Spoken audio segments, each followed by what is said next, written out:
hear something, Peggy? Huh? Hear what? I thought I heard someone yelling, or, I don't know, a howl. Forrest, is this a joke?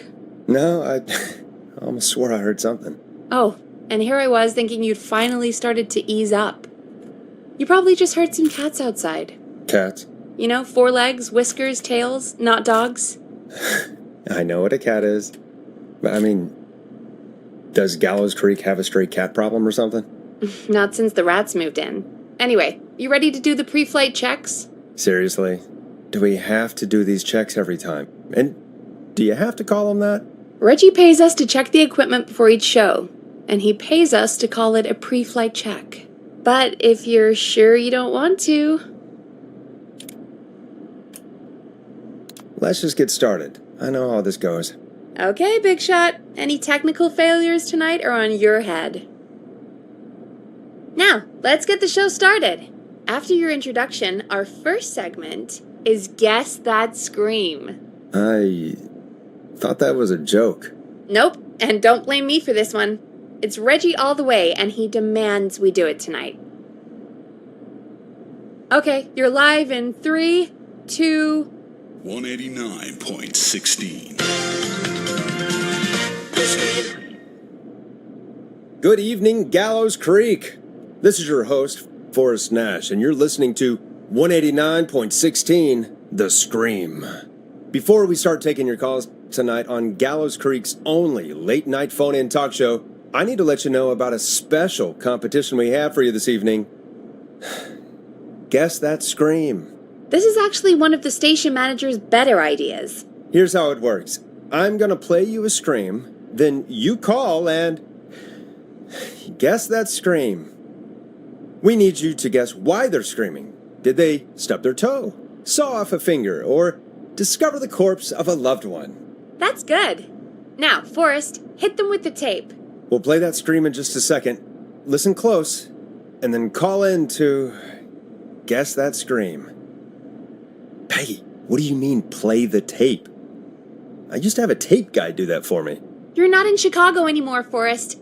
Here in Gallows Creek, you get to be your own tape guy. Come on, I gave it to you yesterday. Forrest, you do have the tape right. You knew we were doing this tonight. Peggy, let's be real.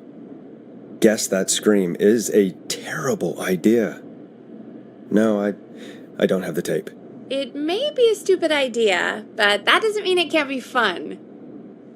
We're going to need a scream tonight, Forrest, and you're the one at the mic, so... Really, Peggy? You want me to scream? You know this show depends on my golden voice, right? Come on, Forrest, just do it.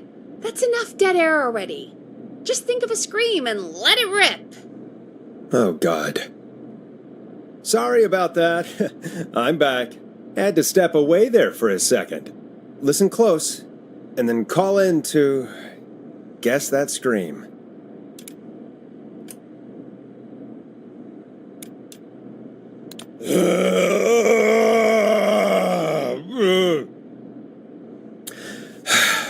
Well, folks, there you have it. Call in with your guesses, and if you get it right, you could win 2 tickets to the amazing Maze and 1 free fried dough. Fried dough? Just call in at 555-239-KFAM with your guess. Now, here's some music while you get dialing.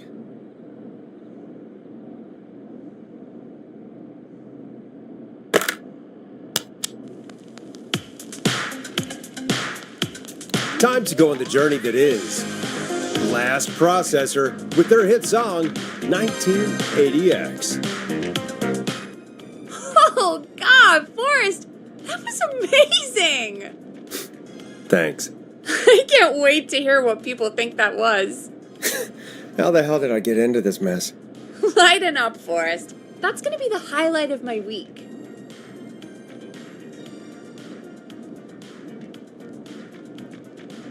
Oh, Forrest, there's a call coming in. Okay, Forrest, shut the music off. Welcome to 189.16, The Scream. Caller, you're talking to Forrest Nash. What's going on with you tonight? Forrest, Thank God I made it through. My name is Leslie Harper. I'm the 911 operator and police dispatcher for Gallows Creek.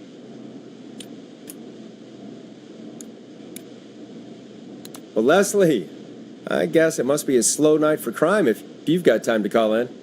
What can we do for you? Slow night? Forrest, I found a body. I need help. Forrest, I recognize her voice. I'm pretty sure that actually is our 911 operator. I think this is real. Peggy, I'm not going to be happy if this is a prank. I don't do prank segments on my shows. It's in my contract. Forrest, I really don't think this is a prank.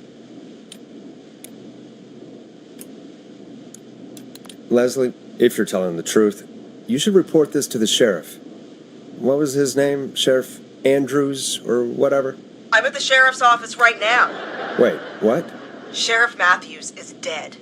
What? Sheriff Matthews is dead? I couldn't get any response from the department.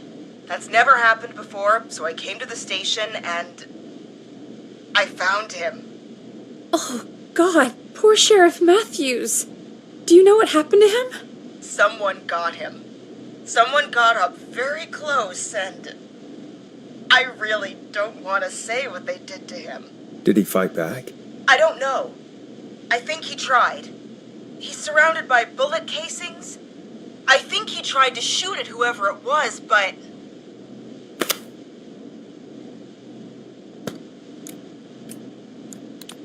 I don't understand. Where are the other officers? Do they know? Have they secured the scene or whatever cops are supposed to do? No, I checked everywhere. Deputy Martinez is here, but she's knocked out, tied up, and locked in a holding cell. I called you right after I found her. God. Wait. Please don't tell me that this hick town only has 2 cops. Don't be ridiculous. We have 3, but Officer Gunderson is on leave in Cancun. Leslie, do you have any idea who could have done this? Not a clue. I didn't see anything on my way over. Leslie, you need to call over to Henderson or Quiet Ridge.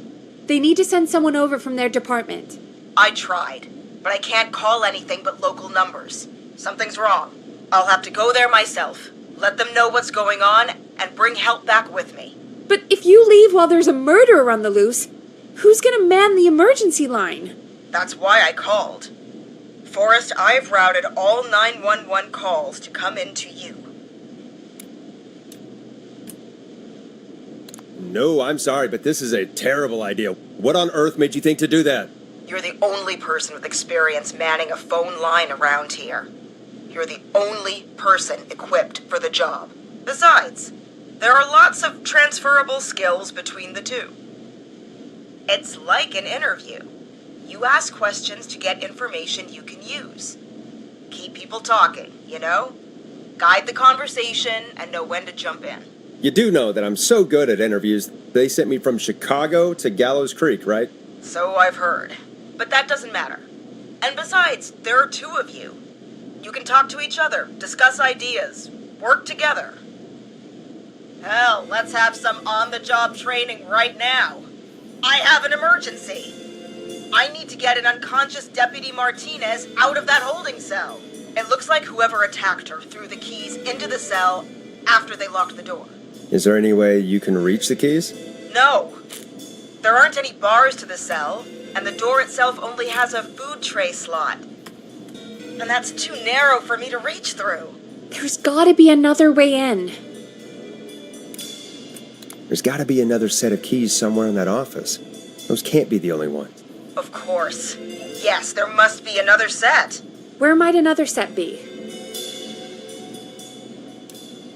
Maybe Sheriff Matthews had a set of keys on him when he...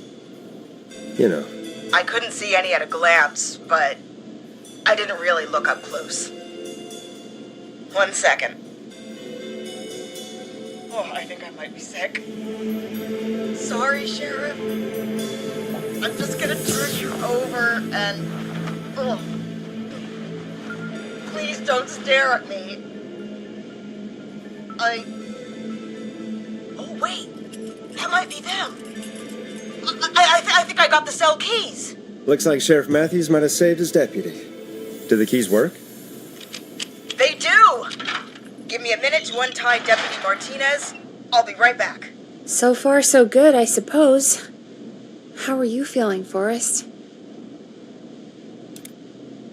Yeah, that seemed to go okay. Maybe Leslie was right.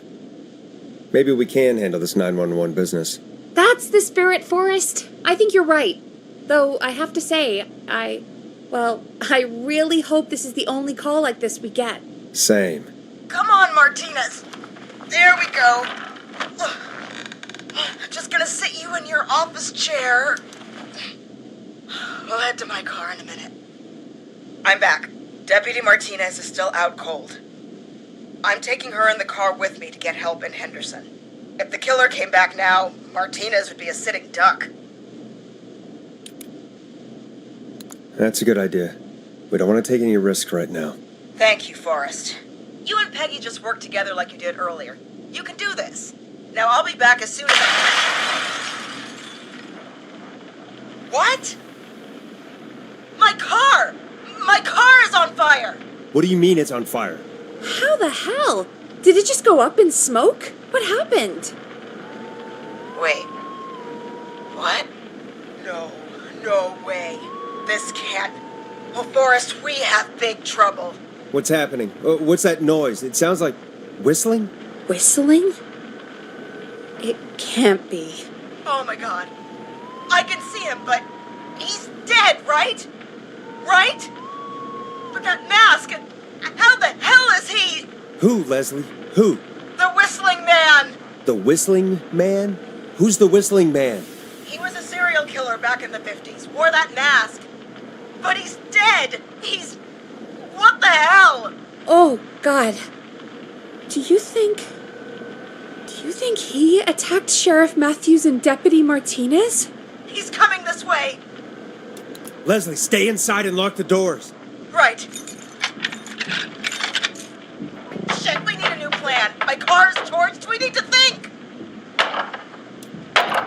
There should be police cruisers at the sheriff's office, right? Like, you should take one of those. Yeah, that could work. Let me check if Martinez has any... I'll just reach into your pocket there, Deputy, and... Yes, got him. Keys for squad car 3. I saw that parked out front when I got here. Nice one, Forrest. Good thinking. But, wait. How am I supposed to get us to the car? The Whistling Man is right there.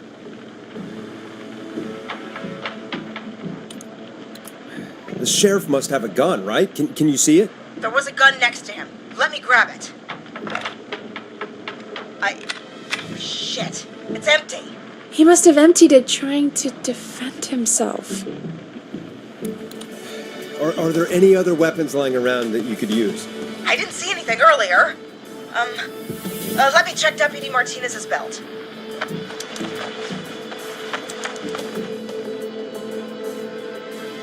All right. It looks like the Whistling Man left her with a baton, pepper spray, and taser. I can only hold one if I'm carrying Deputy Martinez. Which should I take? I mean, it's got to be the taser, right? Got it. I'm just going to grab Deputy Martinez and then... Wait. Do you hear that? No, I can't hear anything. Exactly. It's gone quiet. No more knocking. You said you could see the Whistling Man earlier. Can you still see him? Let me take a look. No. I don't see him anywhere. But I can see the car. Squad car 3. It's right there. Okay. Deputy Martinez, if you can hear me, it's time to move. Just lean on me. Yep. There you go. Are you sure about this, Leslie? No time like the present, right? So, here we go. Again, you're hooked into dispatch now, so I should be able to radio you when I reach the car. If I reach it. Speak to you soon. Good luck, Leslie. That's one brave woman. God, I hope she makes it through this. You know, I've got to say, this really wasn't what I expected when I came into work today. Well, they always say you have to be ready for everything in live radio.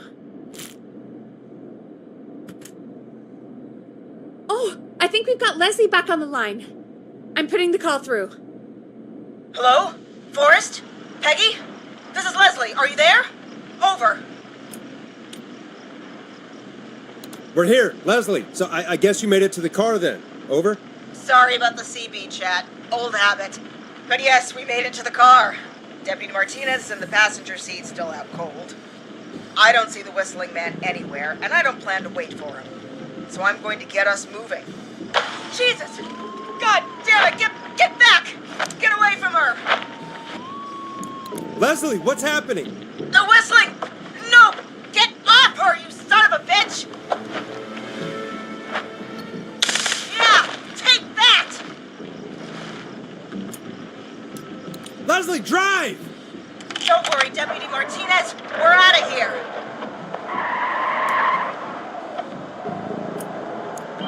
Leslie, are you two okay? Did you get away, or... Forrest, that taser?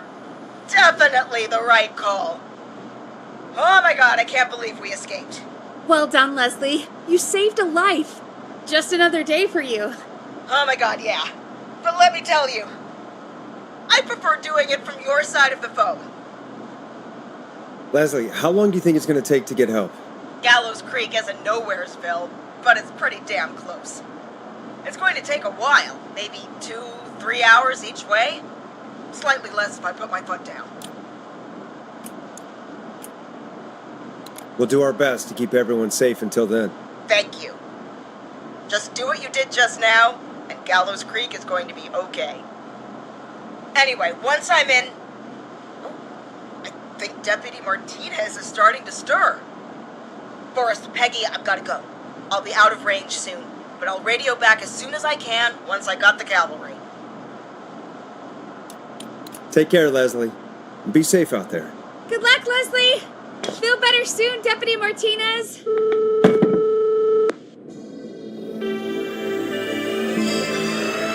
Folks, you heard it here. We've got a killer on the streets of Gallows Creek tonight. Please make sure to stay safe. And Leslie, we're counting on you. We're going to get back to the show, meanwhile. If you have anything on your mind or have any information about this Whistling Man character, then give us a call.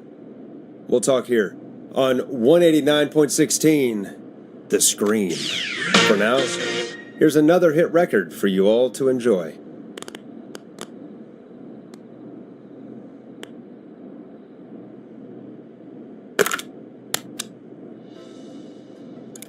It's David Scopo with Moonlight. This is not what I signed up for, Peggy. This is actually insane.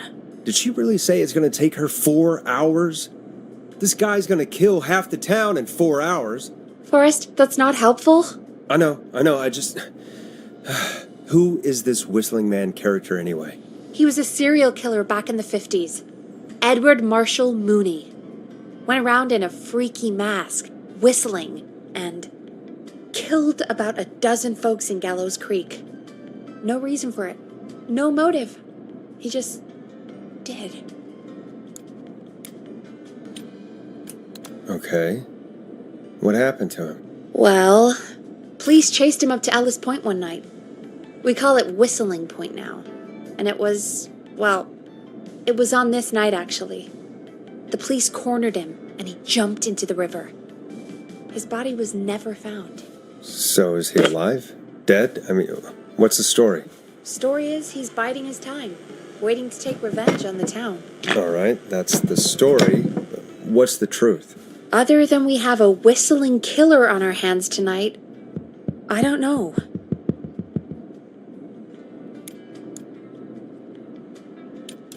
All right. Copycat or ghost killer. I guess we'll do our best. That's the spirit! At least we got the word out, I guess. What kind of listening figures do we get at this time? On a Thursday after midnight? Could be around 35? 35? Isn't 3,500? Huh. I didn't realize Gallows Creek was that large. No, 35 people. At best.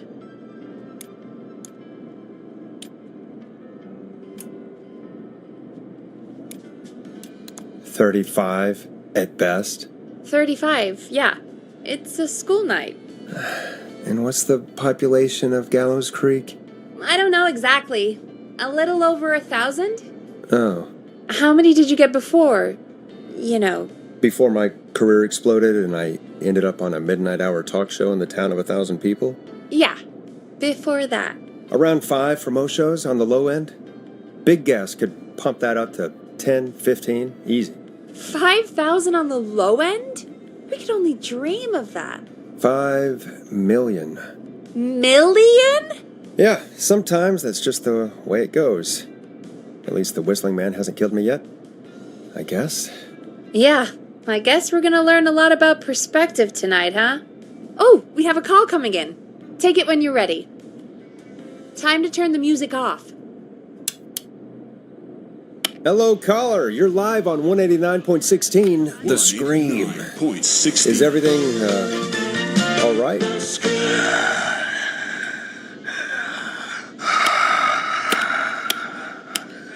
Okay, who is this? Are you, hello?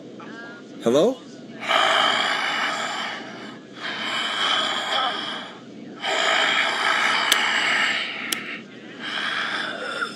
Okay, what's your name and why are you calling in?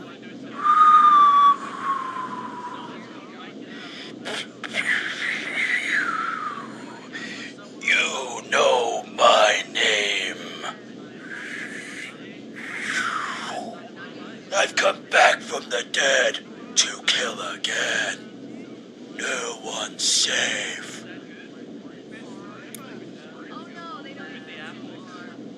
Do you accept requests? I've got a list of names I'd love to see in the obituaries.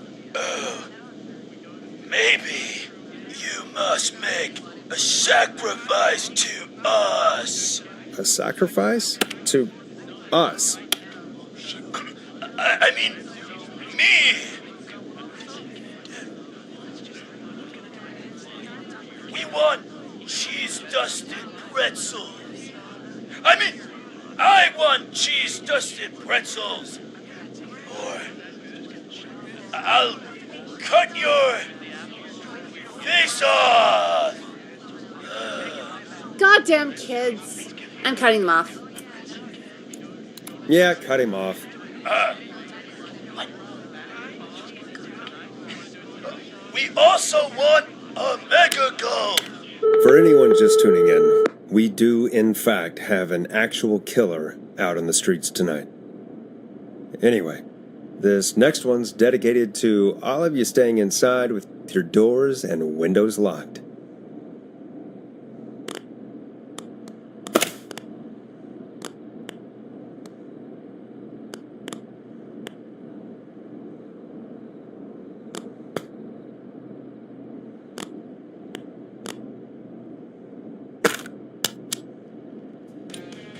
Let Storm Riders take you on a rock and roll ride with the Glam Jam. Peggy, the hell was that? Kids pretending to be a killer who right now is stalking the town? It's a thing. A thing? Oh, kids around here. They pull pranks pretending to be him. By pretending to be this Whistling Man character? They think it's funny, but it's not. It's not funny at all.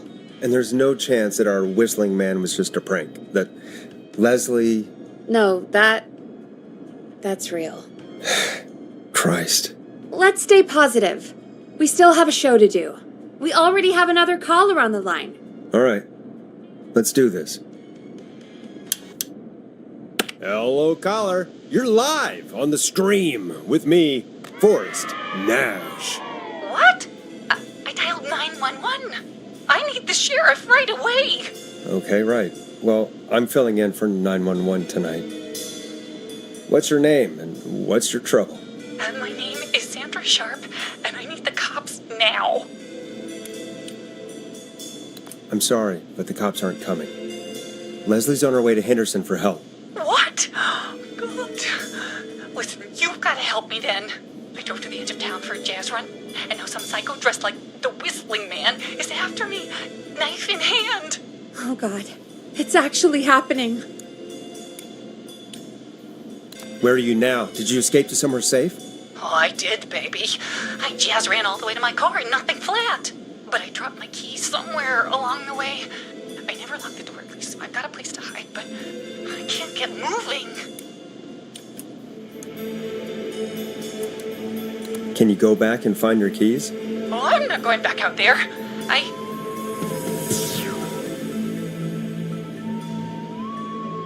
Oh, shoot. Oh, he's back. Look, I don't know anything about cars, but I gotta start this engine without the keys. And you're gonna have to help me. Wait, I don't... If it helps, I've got a toolkit buried beneath my spare sweatbands. I'll call you back when I find it. You're listening to 189.16, The Scream.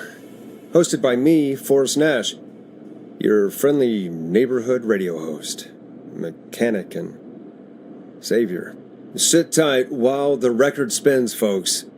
This one goes out to you, Sandra. Doesn't the station have a show about cars? The Tamora twins or something? Timberline twins talk motors. Yeah. You know they're not even brothers. Really? You look the same, though. I know, but they're not even related. It's weird. I asked them about it once, and they got really sweaty and defensive. Anyway, go see what you can find. The offices are out the door and down the hall.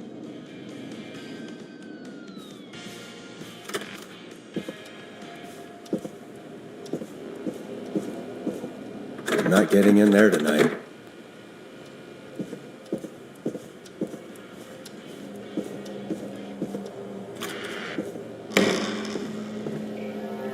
This looks useful.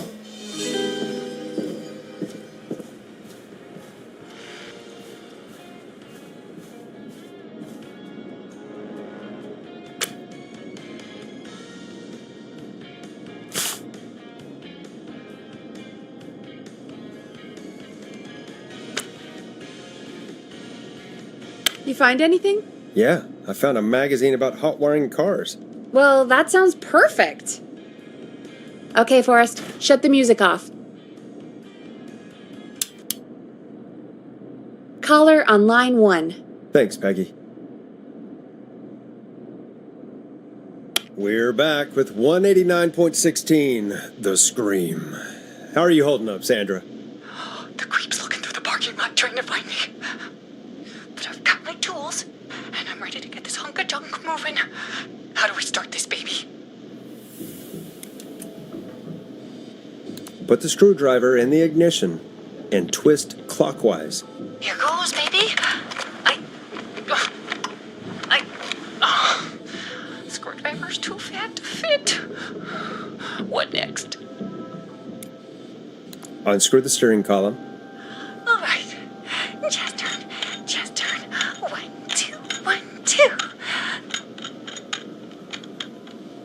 Oh, God. How long are these screws? Okay. Cover's off. Okay. There's a bunch of wires down here all paired up, and oh, God, my heart is pumping. Do your jazz breathing. Don't panic. Okay. We can do this. There's a red wire, a blue wire, a yellow wire, a green wire, and a brown wire. What's the serial number on the steering column?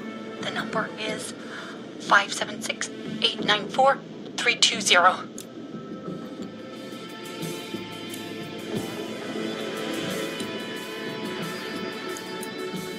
Strip and twist together the red and yellow wires. All right. We take the red and the yellow, and we twist, and we turn. Oh, perfect. I also see pink and purple wire. What next?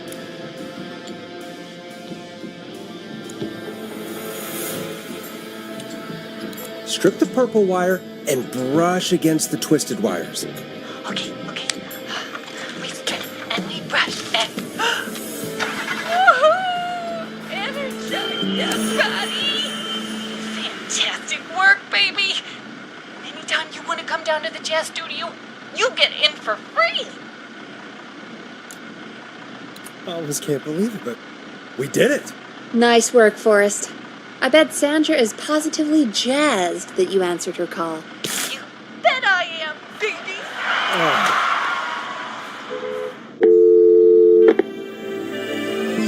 We did it, Forrest!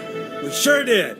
Here comes another hit track that we're excited to share with you. And remember, if you're also having car troubles, then tune in to Timberline Twins Talk Motors here on 189.16, Monday to Friday at 5. Take it away, Forrest. Enjoy this classic by Smooth. It's their hit song, The Word. I still can't believe this is happening. Right? Like Gallows Creek didn't already have enough to worry about? What do you mean? Gallows Creek is a miserable place to live. Really? Miserable? Peggy, be honest, it's a dump. There's nothing to do here. Hell, I'm almost ready to thank this whistling guy for at least making things interesting. Well, I like it here. People are polite and, Ass backwards. Don't be awful, Forrest. Come on, there must be something you like about this place. I guess some folks have been okay. You're not terrible, after a while. Not terrible after a while? High praise coming from Forrest Nash. You know what I mean, Peggy. I do. It's Forrest Nash for I think you're swell. Anyway, I hope the killer is done for the night, and that Leslie gets back soon. Me too. Can we at least call off that stupid Guess the Scream contest now? Yeah, that'd probably be a good idea.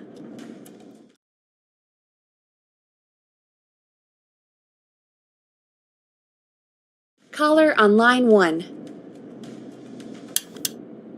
Evening, caller. This is Forrest Nash, host of 189.16, The Scream, and tonight's 911 stand-in. Hey, Forrest. My name is Brian. Brian Ponte. Brian Ponte of Ponte's Pizza.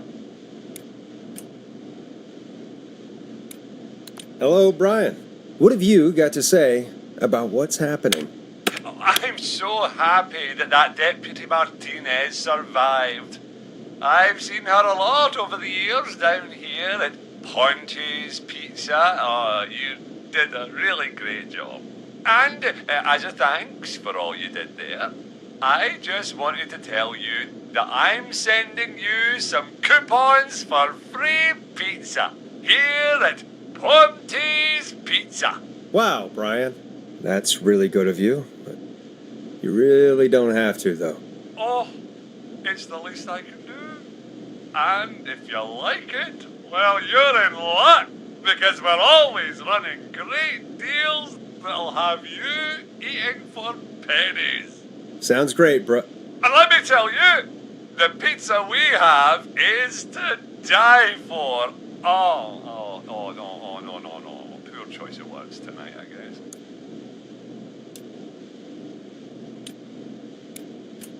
That was pretty tasteless, I have to say.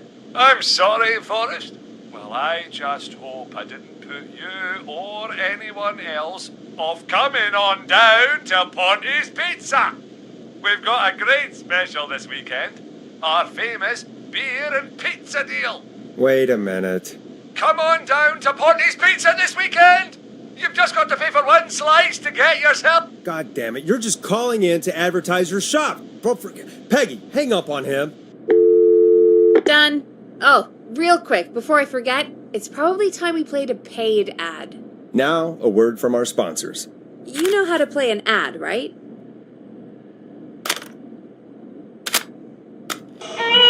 The world-famous annual Gallows Creek Harvest Festival is back! Done? We got it all out on Giblet Field.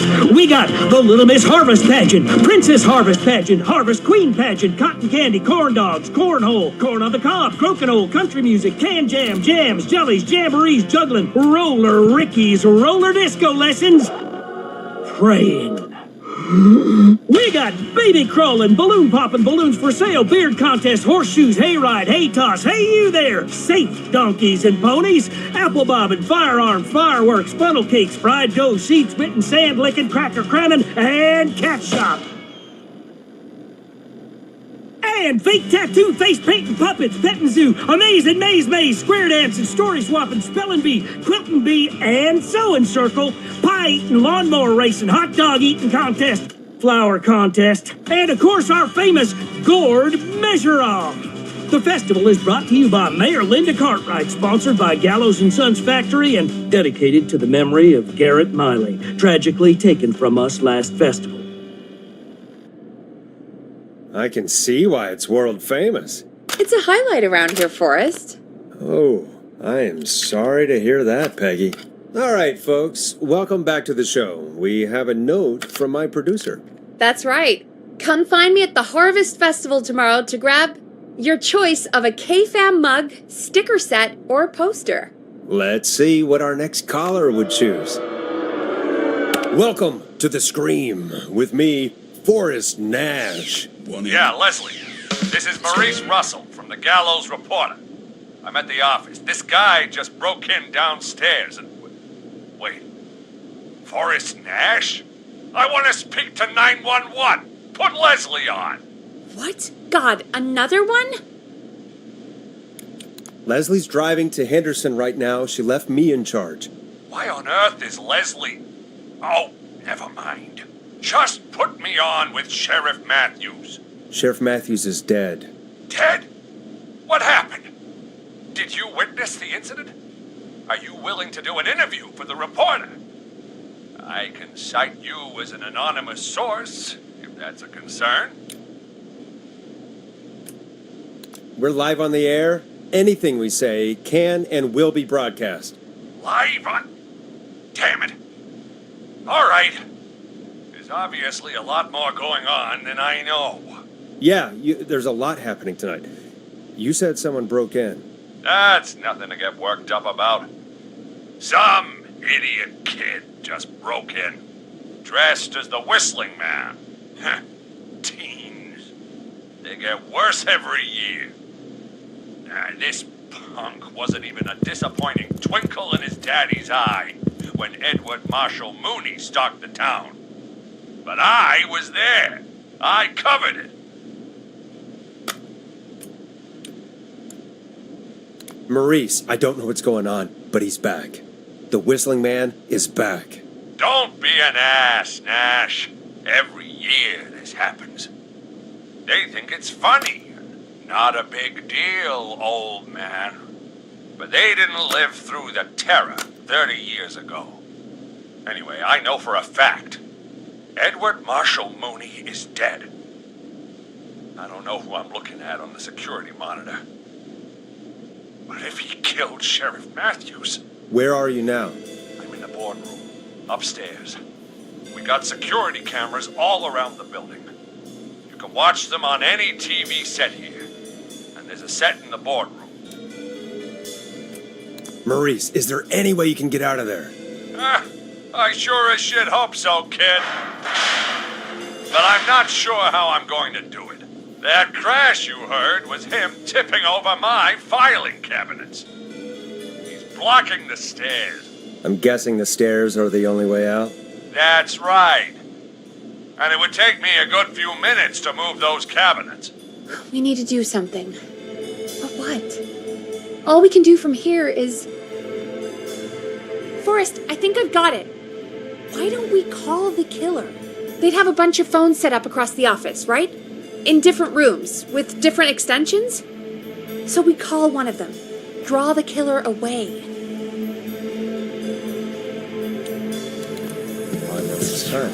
That could work. Exactly. It's worth a shot. I can hear you, you know. The son of a bitch hasn't killed me yet. Sorry, Maurice. Peggy and I were just trying to figure out... You realize how stupid that plan sounds, right?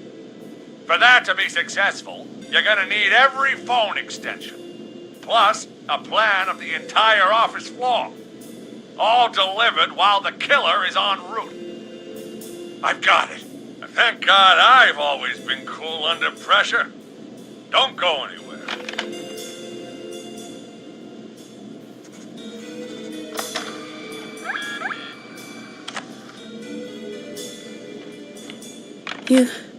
You don't think the killer got him, do you? Mr. Russell, I'm here. Freak's going to be here any second, too. Go check your fax machine. Don't let me down.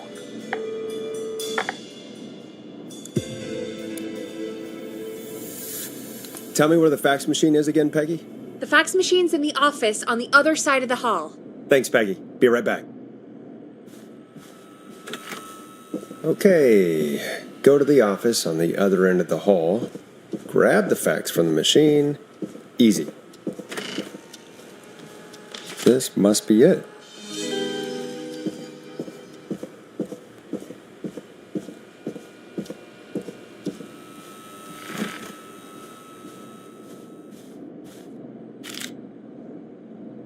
Hey, did you get the fax? Yes, I have. Mr. Russell, you still with us? I am. You get my fax? Yeah, I got it right here. Good.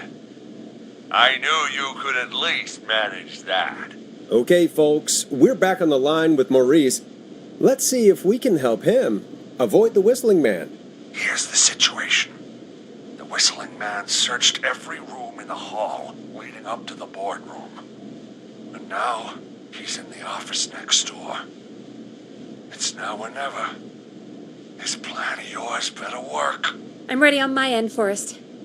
Again, we want to draw the killer away by dialing an extension number, and then move Maurice somewhere safe. So, what extension should I call? Call the editor's office. The extension is 03. Got it. I'll put the call through when you're ready. All right, Nash. Where do I need to go? You're moving to the kitchen. Yeah, that makes sense. Go somewhere he's already checked. Not bad, Nash. I'm ready to place the call. Are you ready, Mr. Russell? Don't have much choice, do I? Make the call. Yes, sir. Calling now.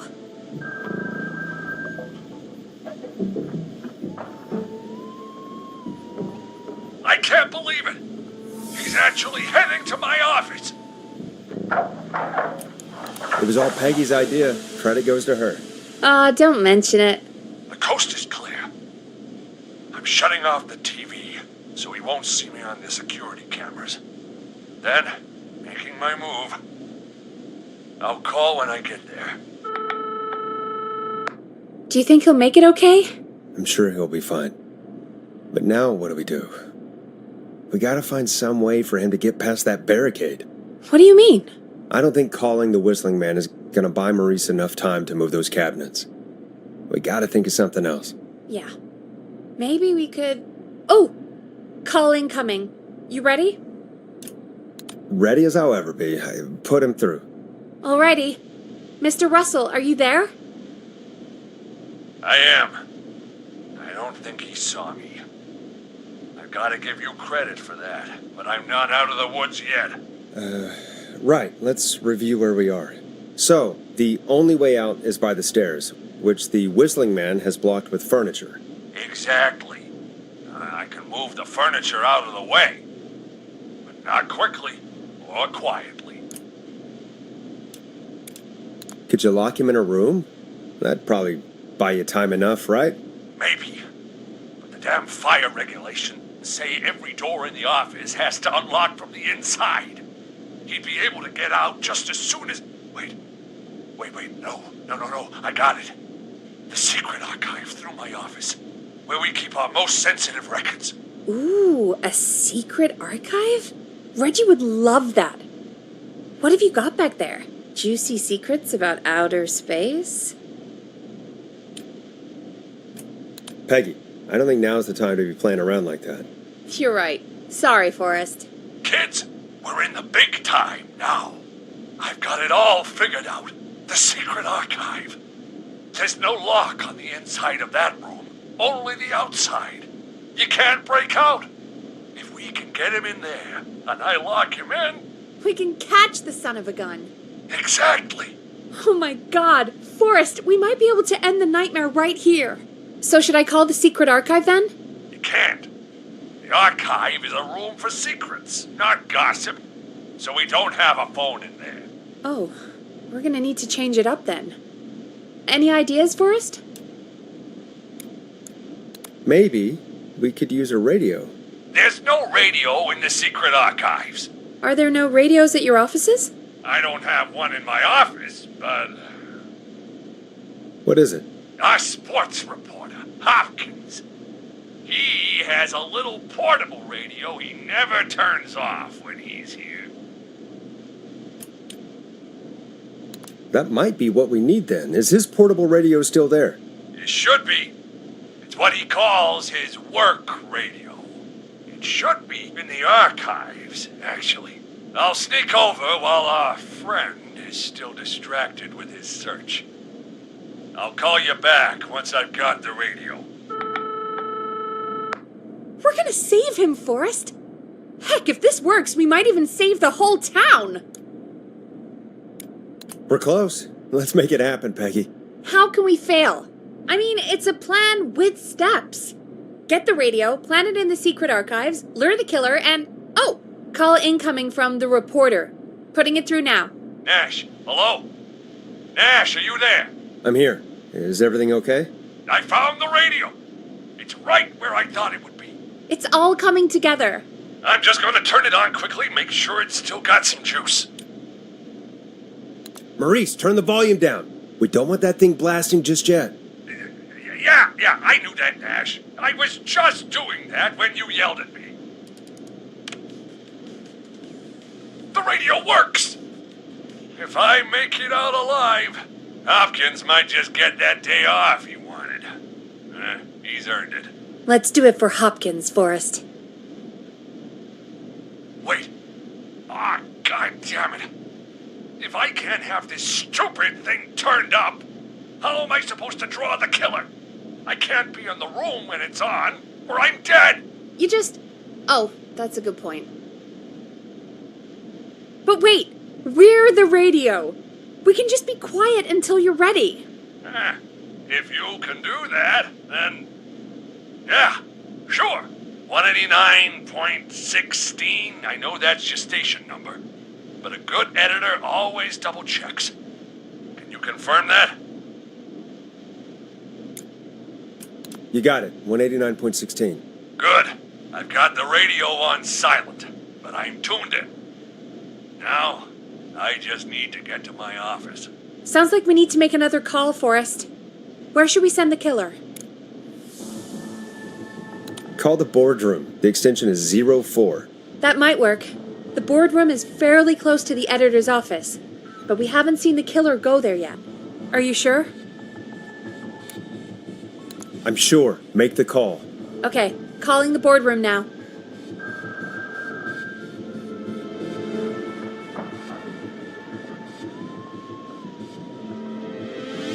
He's on the move. I'll call you guys from my office in a second. Looks like we're almost through this nightmare. Any idea what you'll say to draw the killer in? I'm going to do my best impersonation of Maurice. I think that'll draw the killer in. What's your Mr. Russell impression? I think I gave that masked freak the slip. What a great plan this is, pal. I'll give you an A for effort. Ooh, call coming in. Here we go. I'm here. The radio's set up in the secret archive. Just give me the signal, and I'll turn it all the way up. Where will you hide in the meantime? Good question. It's under my desk, but you can see under it. I've got a big cabinet, but that'll take me a second to get into. Anywhere else? Not really. There's the secret archive itself, but that's where the killer's going. I could try the cubicles, but they're pretty far away. Your judgment has kept me alive so far, Nash. What do you reckon? Hide in your cabinet. All right. Well, this is it. I'm going to go turn the radio up to full blast now. Don't say anything until I've had time to hide. You got it? We know the plan. You can trust us. Here we go.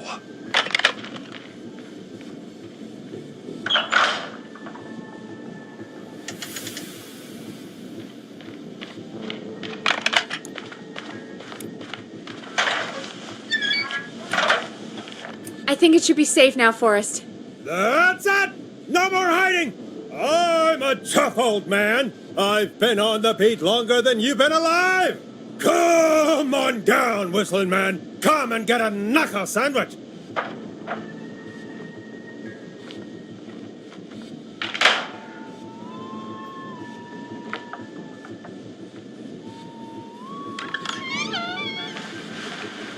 Listeners, this is Forrest Nash of 189.16, The Scream.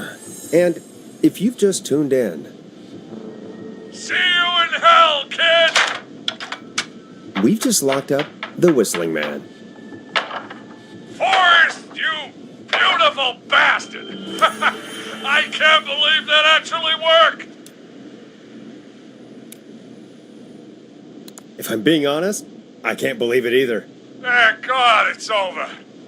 I'll be off now. Gotta get out of here. Write up a few notes. Call a few friends. I'd feel safer waiting for the cops to come grab this freak with some company.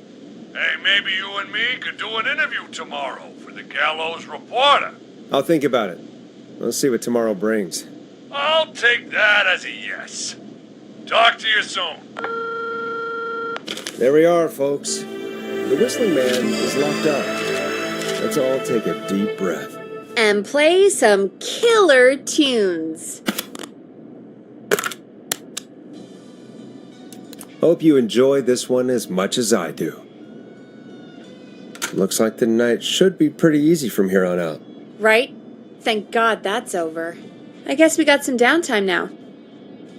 I could ask you some questions to kill the time? You're gonna interview me. You sure about that? You're not so scary. Besides, we've been working together like a week now, and you're still all shrouded in mystery. All right, shoot. What do you want to know? Question 1. Tell me about your family. What? Come on, Peggy. That's too general. Okay. Did anyone move with you to Gallows Creek? Nope. Now that's too specific. Too specific? Do you have any siblings? I don't. I'm an only child, and my folks are dead. Oh, I'm sorry, Forrest. It's okay, Peggy. That's how it goes. Anyway, what about you? Any siblings? Your mom and pop still around? I thought I was asking the questions. You are. I'm just making conversation now. Oh. Well, my folks went the same way as yours.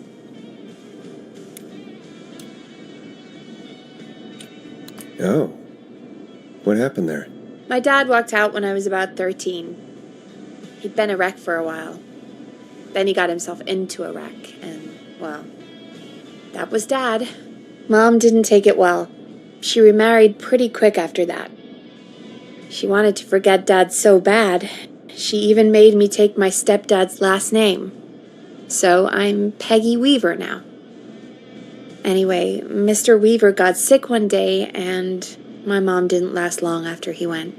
I'm sorry to hear that, Peg. Don't call me Peg. Yeah, sorry. I was just trying to be... It's okay, I know. I'm sorry.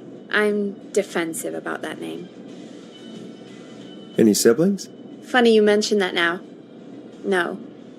Not anymore. I had a sister, but I haven't seen her since before my dad. Hold on. Someone just rang the door buzzer. What on earth could someone want at this hour? I don't know. Do you want to go check it out? Me? You sure you don't want to go? I can't leave the booth while we're on air.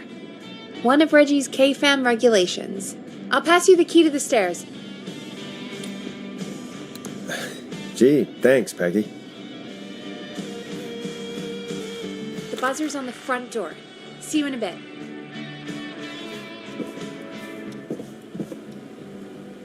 Okay, down to the first floor, then check the door.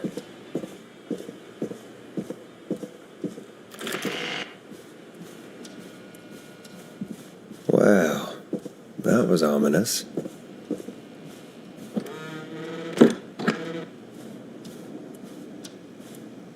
Nice, new music to play.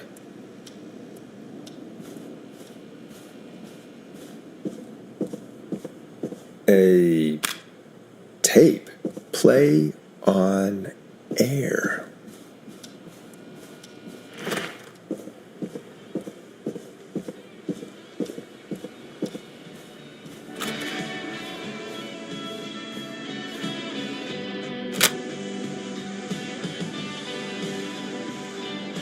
Who was there? I didn't see who it was. Are they still out there? No, they left as soon as I went down there. They pushed a cassette through the door. It says, "Play me on air." All right. Well, turn the music off and play it.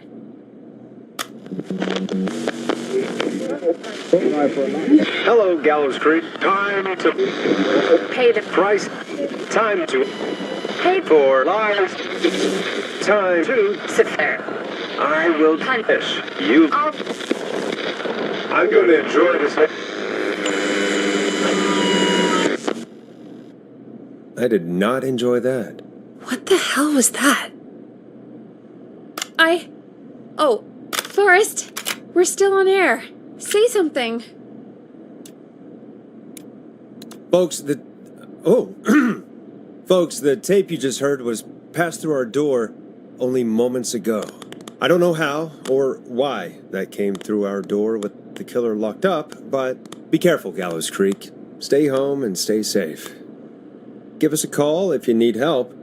You can get us on 911.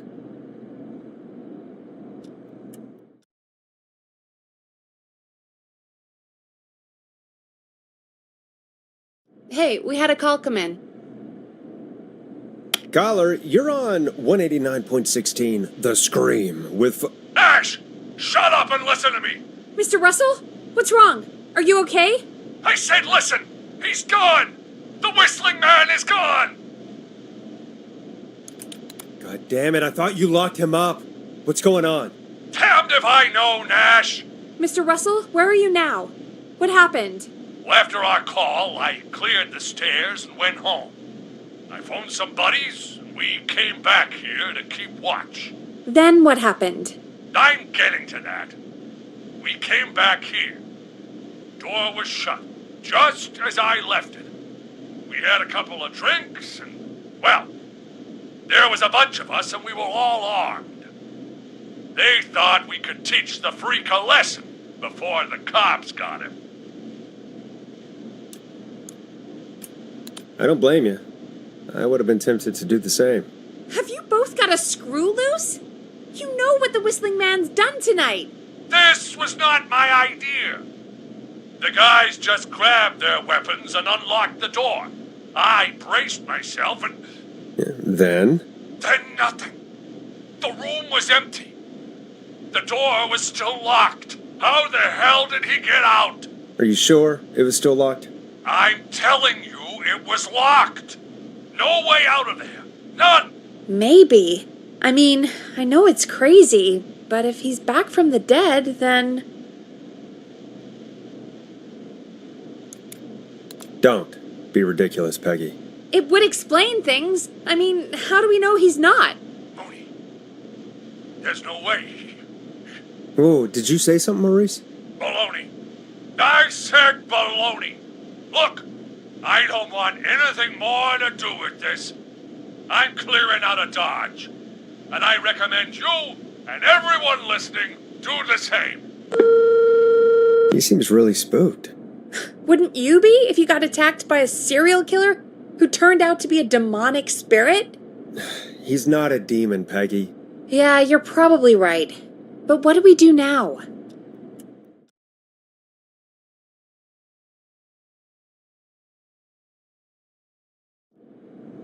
Thank you again, Mrs. Mackenzie, for the helpful tip.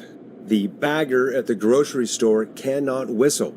We'll remove her from the suspect list. Let's go to a break. I need you for a second. All right, folks. We need to take a quick break. This one's for all those folks out there keeping the hatches battened.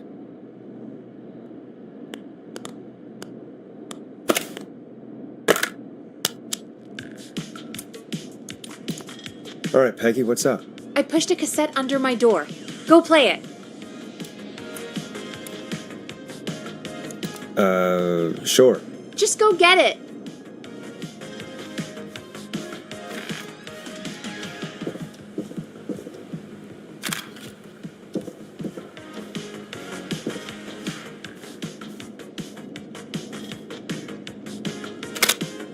Or try your call again. All right, I've got it. Did we forget an ad or something? I don't know. It was buried in my work mail. I only just saw it. See what it says.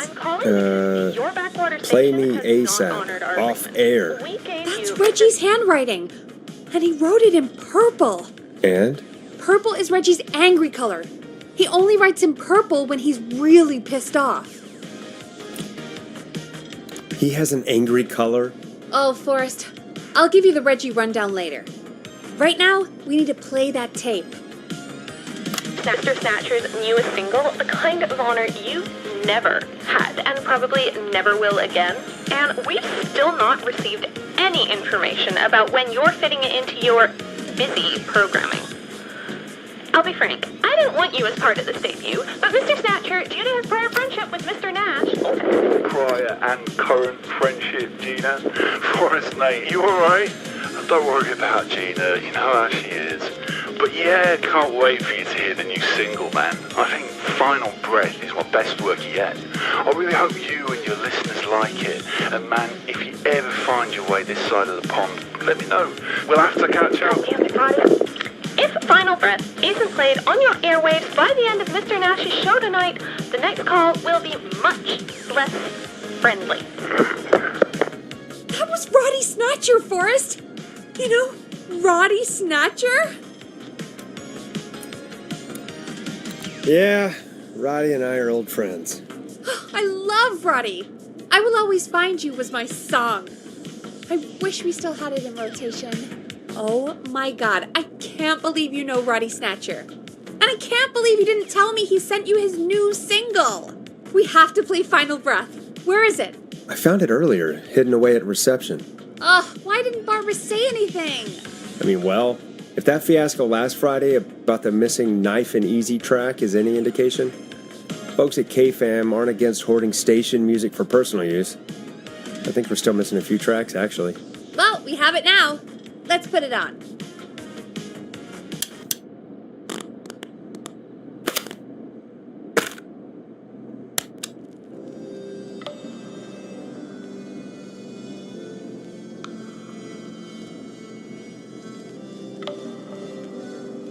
Gallows Creek. I'm pleased to say we're in for a much-needed treat. Up next, courtesy of the British sensation himself, is a track you won't hear everywhere. Here's Final Breath by Roddy Snatcher. Wow. God, Roddy's the best. He is. And more importantly, we should be safe from the worst of Gina Franklin.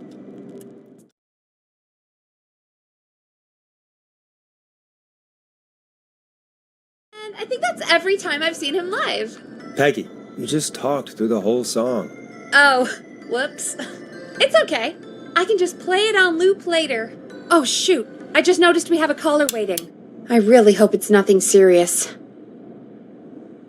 Evening, caller. This is Forrest Nash, host of 189.16, The Scream. And tonight's 911 stand-in. This is Murphy. Hello, Murphy. What have you got for us tonight? Two things, Forrest. First, happy birthday to my son, Fernando. He's 3 today, and man, being his daddy has changed my life. I've learned how to live, how to laugh, most importantly, how to love. Aw, happy birthday, Fernando. Happy birthday, Fernando. Thanks. And now, my other thing. I'm putting the word out to this so-called killer. You think you're tough, huh? Big man with a big knife, huh?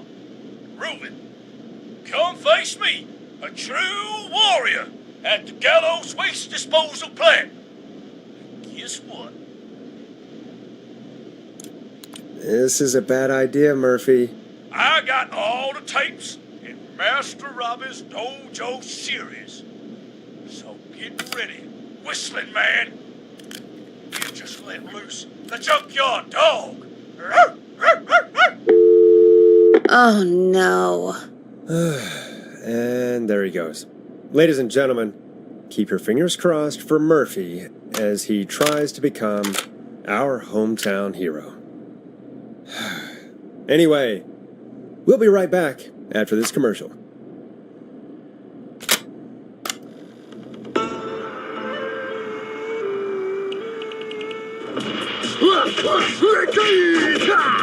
Do you seek ancient wisdom? Do you want to double your power? Are you ready to unlock your inner warrior for only $24.99? Then step into Master Robbie's deadly dojo of Kung Rate and receive direct by video warrior instruction from me, Master Robbie.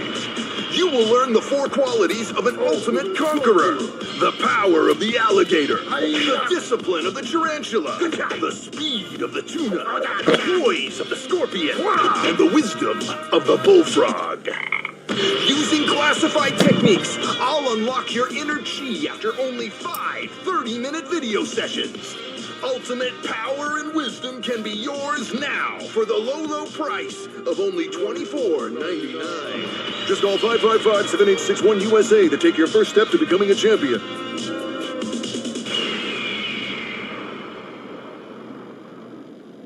Never forget the element of surprise. If you buy today, you'll receive 2 additional VHS tapes. The Tornado Technique and Karate Lovemaking.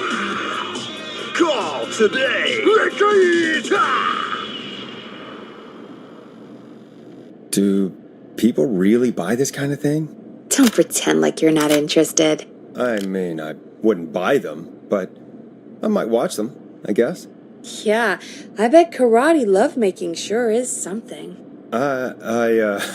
Is Forrest Nash at a loss for words? Let's just get to the show. Wow, what a deal. Only $24.99. And I'm not just saying that because they're paying for the airtime. Just ask Murphy. But unless they pay us more, then it's time to get the show moving along with our next caller. We got a caller. You know what to do. Hello, caller. You're live on The Scream with me, Forrest Nash.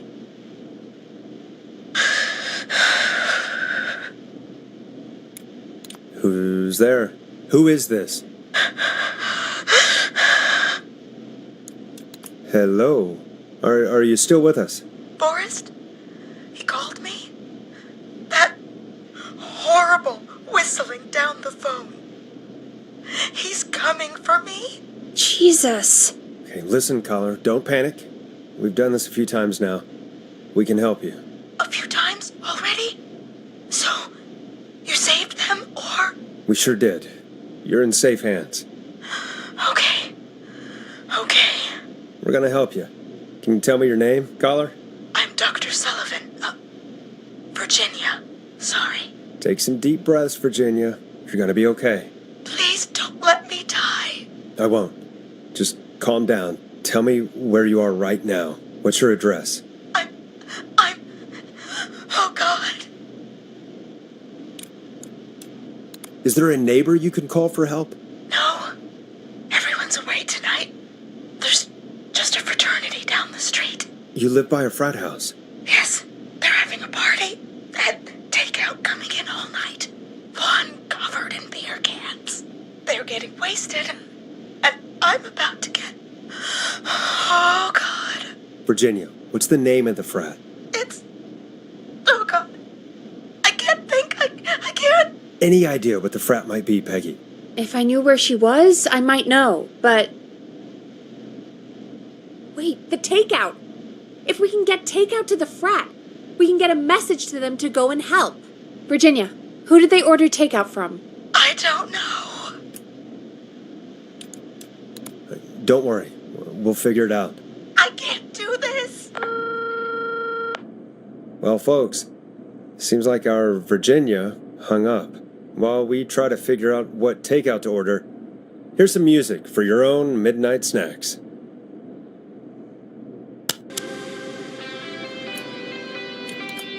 Peggy, what places do takeout in Gallows Creek? Off the top of my head? Well... There's the barbecue place, Grilling Spree, and you can order from Chalupa Cabra's. Oh, and of course we have Ponte's Pizza. That's it, I think. All right. We'll call each place and ask who they deliver to tonight. That's not going to work. Takeout client privilege. What? There was a lot of competition back in the day. Things got ugly. It's a long story. But what we can do is this. We figure out where the frat boys ordered from, call the takeout pretending to be from the frat, place an order, and include a note asking them to call the station. There's no other way, is there? Not that I can see. Well, let's not waste any time then. That's the spirit. You got any suggestions on where to look? Check the offices for anything food related. And maybe the kitchen downstairs. You'll need a key for that. I'll just slide it under my door now. Thanks, Peggy.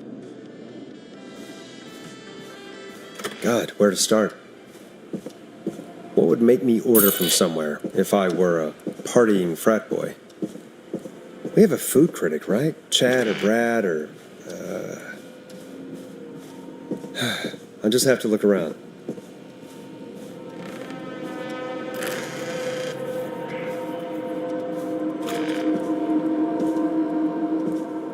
Rooting through trash. This is a new low. Ooh. Interesting offer. I wonder how well Gallows High performed.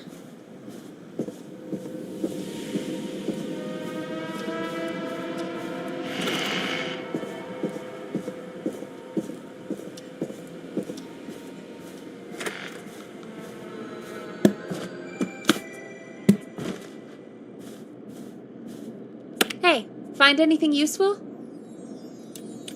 Yes, I have. That's great. Are you ready to get back on the line? Let's make the call. When you're ready, shut the music off.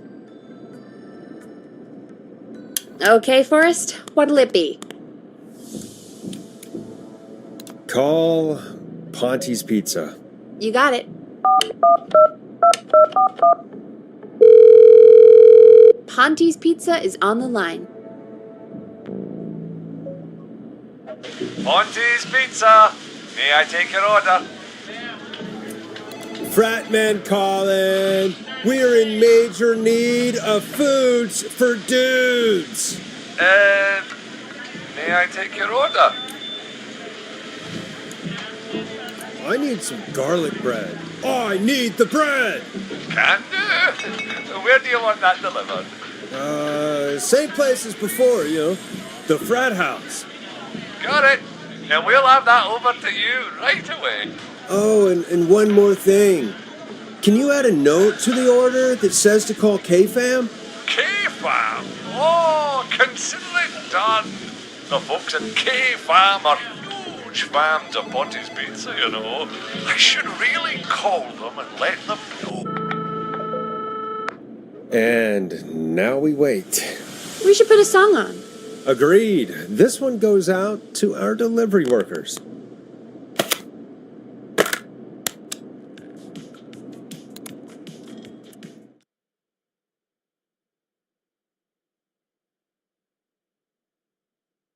Which of the takeout places would you order from?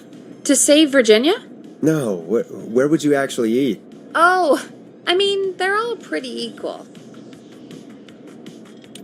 You mean equally awful? No, equally good. But if I had to order, not Ponte. He's not Ponte. Right. So, between Grilling Spree and Chalupa Cabra's. I mean, it depends. Do I want a plate full of meat? Or do I want really, really good nachos? It can change depending on the day, you know? Yeah, fair enough. Maybe I... Hold that thought, Forrest. We've got a call coming in. Hello, caller. You're live on the Scream with me, Forrest Nash. Hey, this is Fratman Bunker. We got some garlic bread and a note to call this number. Yes! Bunker, this is Forrest Nash from 189.16, The Scream. And... Is this Goose? Oh, man. It's totally you, isn't it, Goose? This is such a Goose prank. No, this is Forrest Nash, host of... Sure thing, Goose.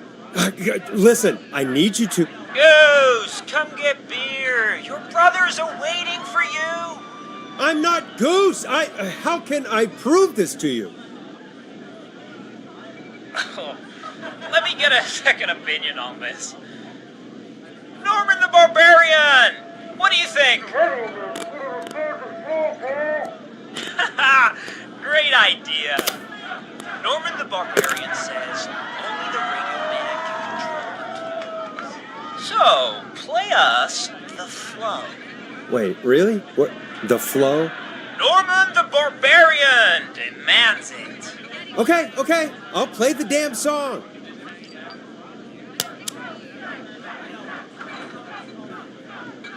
Oh, shit! Okay, radio man. You got my attention. What is it? Thank God.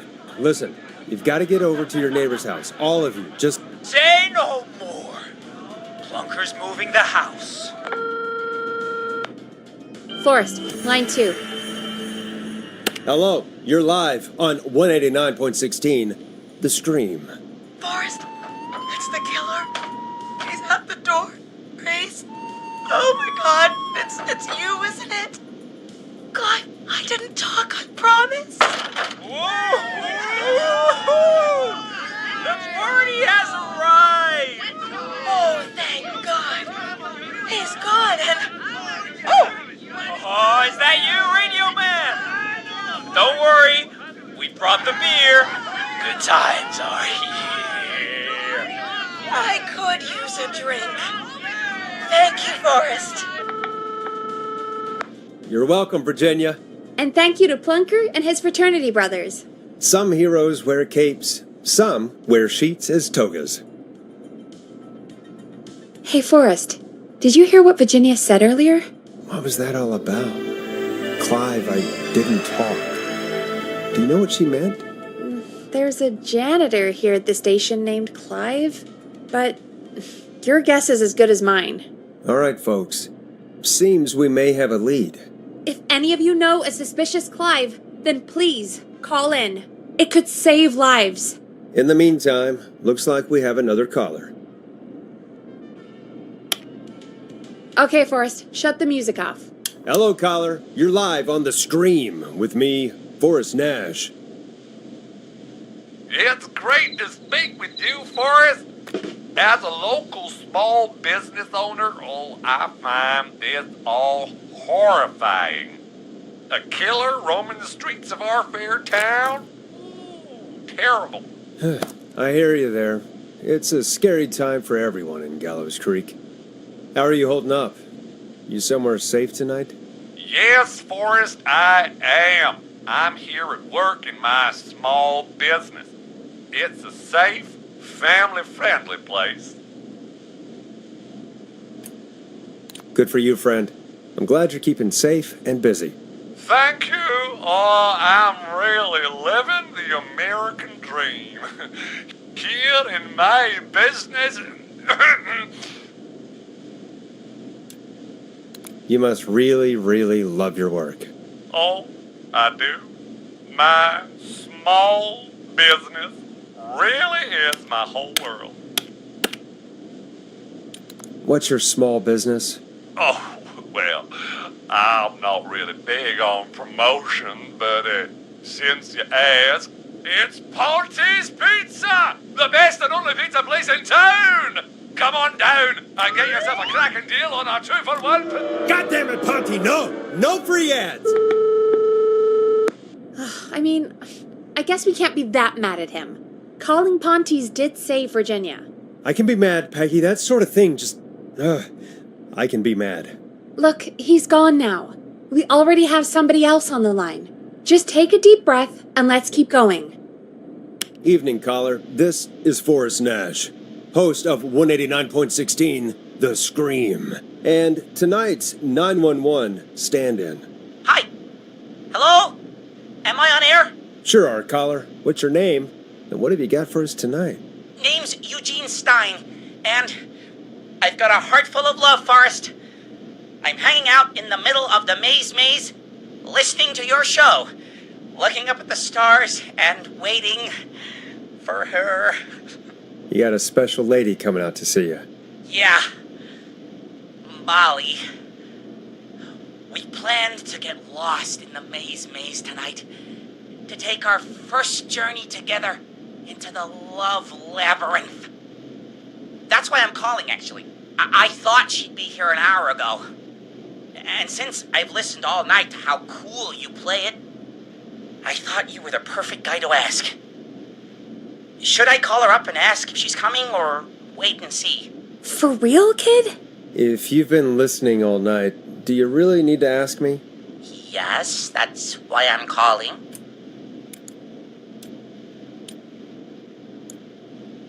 What the hell. Stay and wait. Forrest, that's a terrible idea. Eugene, please go home. Your parents must be worried sick. My parents are dead, actually. But, Oh, jeez. yeah, I guess it's not the night. Hang on. I hear some rustling. I guess she came after all. Molly! I'm in the middle! It'll take a little while to get here, but, thanks again, Forrest. It's been good talking. Oh, wait a second. Molly can't whistle. No, this is supposed to be the best night of my life! Not the worst. Stay calm, Eugene. We'll get you out of this. Carm! I'm about to die a virgin! Listen, Eugene. Breathe. Hide. And call back in a minute. We'll get you out. I'll do it for Molly. But please, hurry. Well, listeners, while Peggy and I deliberate, here's a track for all you lovers out there.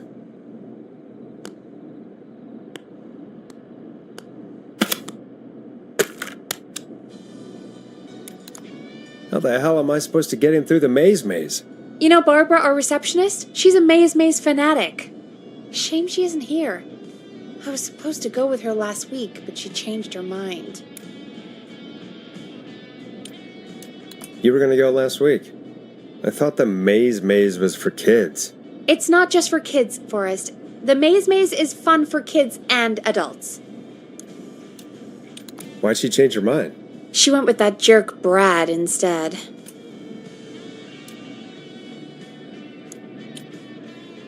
I'm so sorry to hear that, Peggy.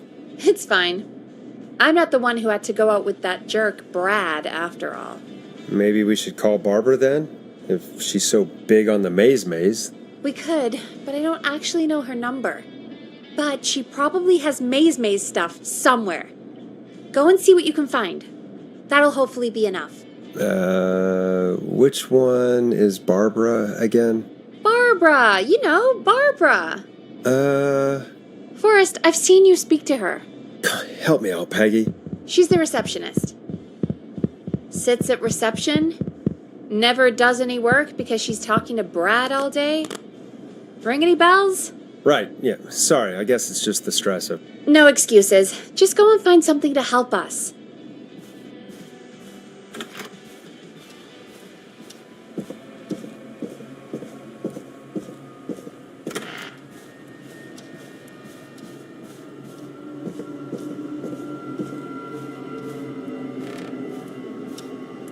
Bingo. Here's what I was looking for.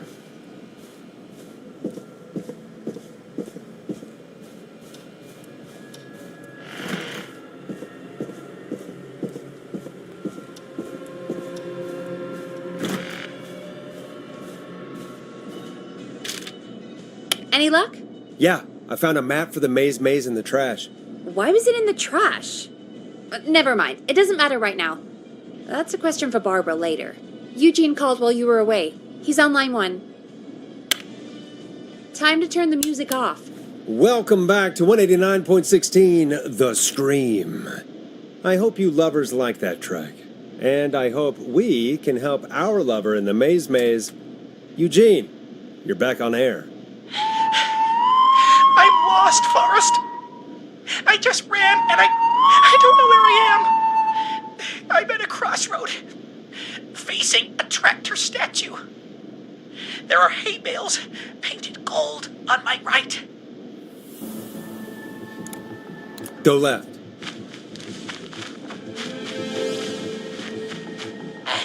Okay. I went left, then tried a right. I have a pig statue in front of me and a creepy rocking horse on my left. Go backwards. Oh, God. Why didn't I just invite her over? I'm at a crossroads. There's a pitchfork statue up ahead. Which way? Go left. Oh, this wasn't how tonight was meant to go. I just wanted some love. There's a tiny barn in front of me and a scarecrow behind me. Nothing to my sides. Go right.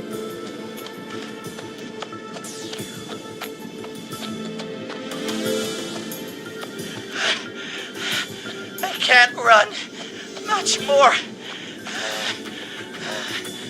I just passed a corn silo. Didn't see anything else.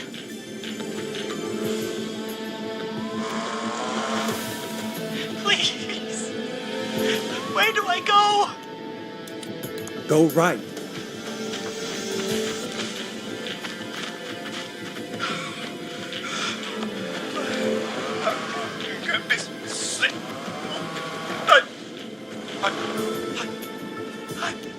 I'm out. And my bike's still here. Oh, thank you, Forrest.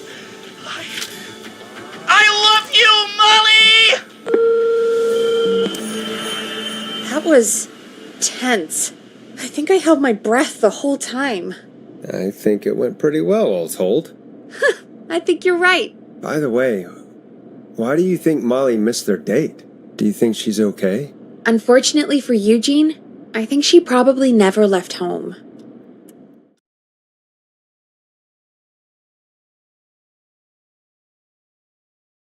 And thank you for calling in, Mr. Walton.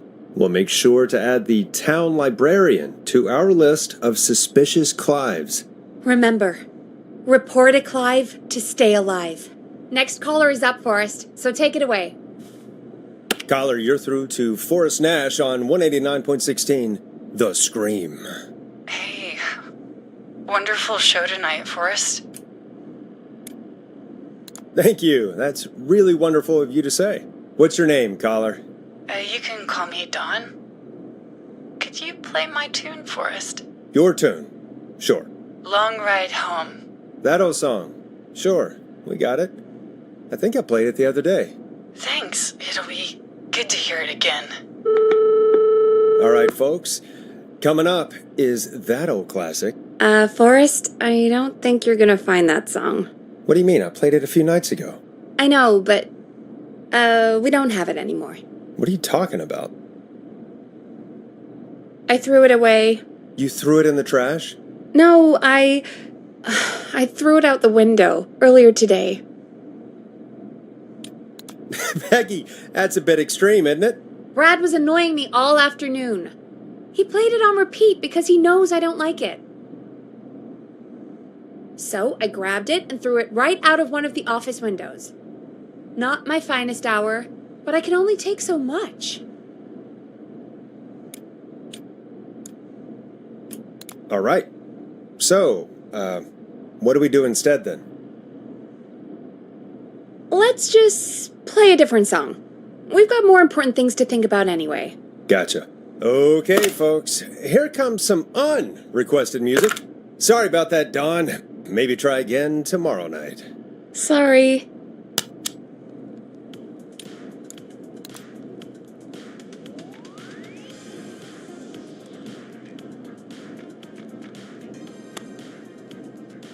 Of all the songs to request, why did it have to be that one? Gee, Peggy, what did the barn finds ever do to you?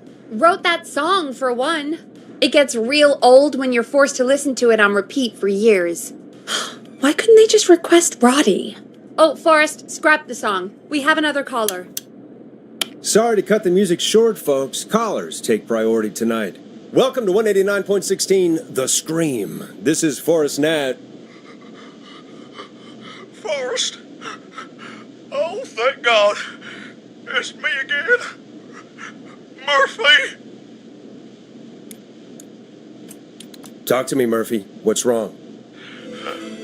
Oh, the killer got me, man.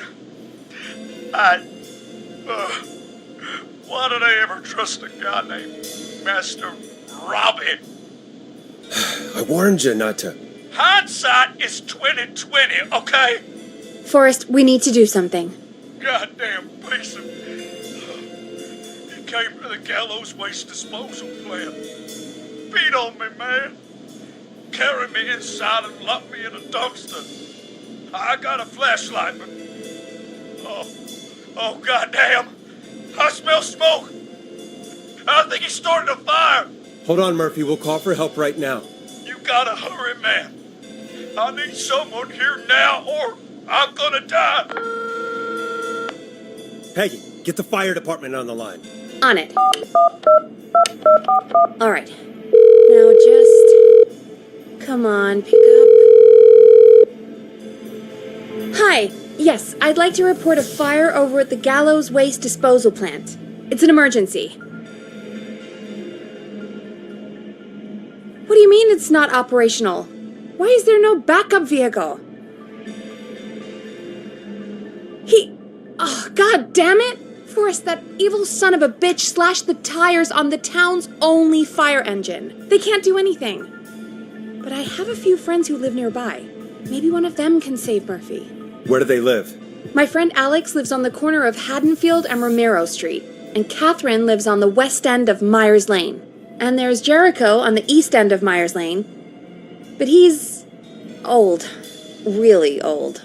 Okay, I'll check the map, see who would be best to do this. All right, Forrest, who should I call? Who can help Murphy? Call Catherine. All right, give me a second.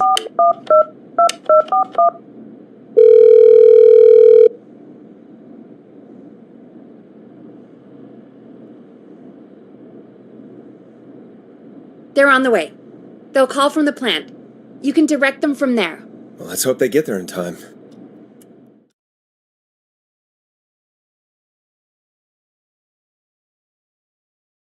Call coming in. It's Catherine. She and Murphy are now both on the line. Hello, Catherine, are you there? What's happening at the plant? The whole damn thing's up in smoke. God damn it. I'm going in. Oh, my reception is terrible in here. God, my eyes sting.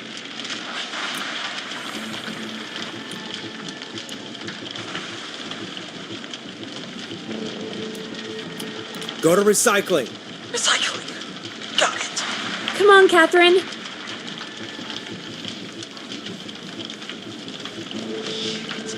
The plant smells up again. I can go shredding or crushing. Which way? Murphy, do you know what part of the plant you're in? I'm in a dumpster, man. What do you want from me? Catherine, go to the crusher.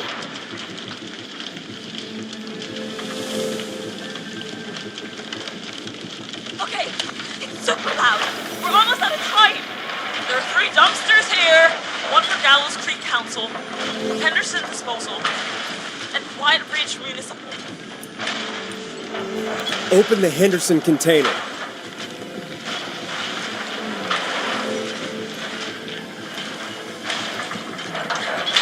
It's real.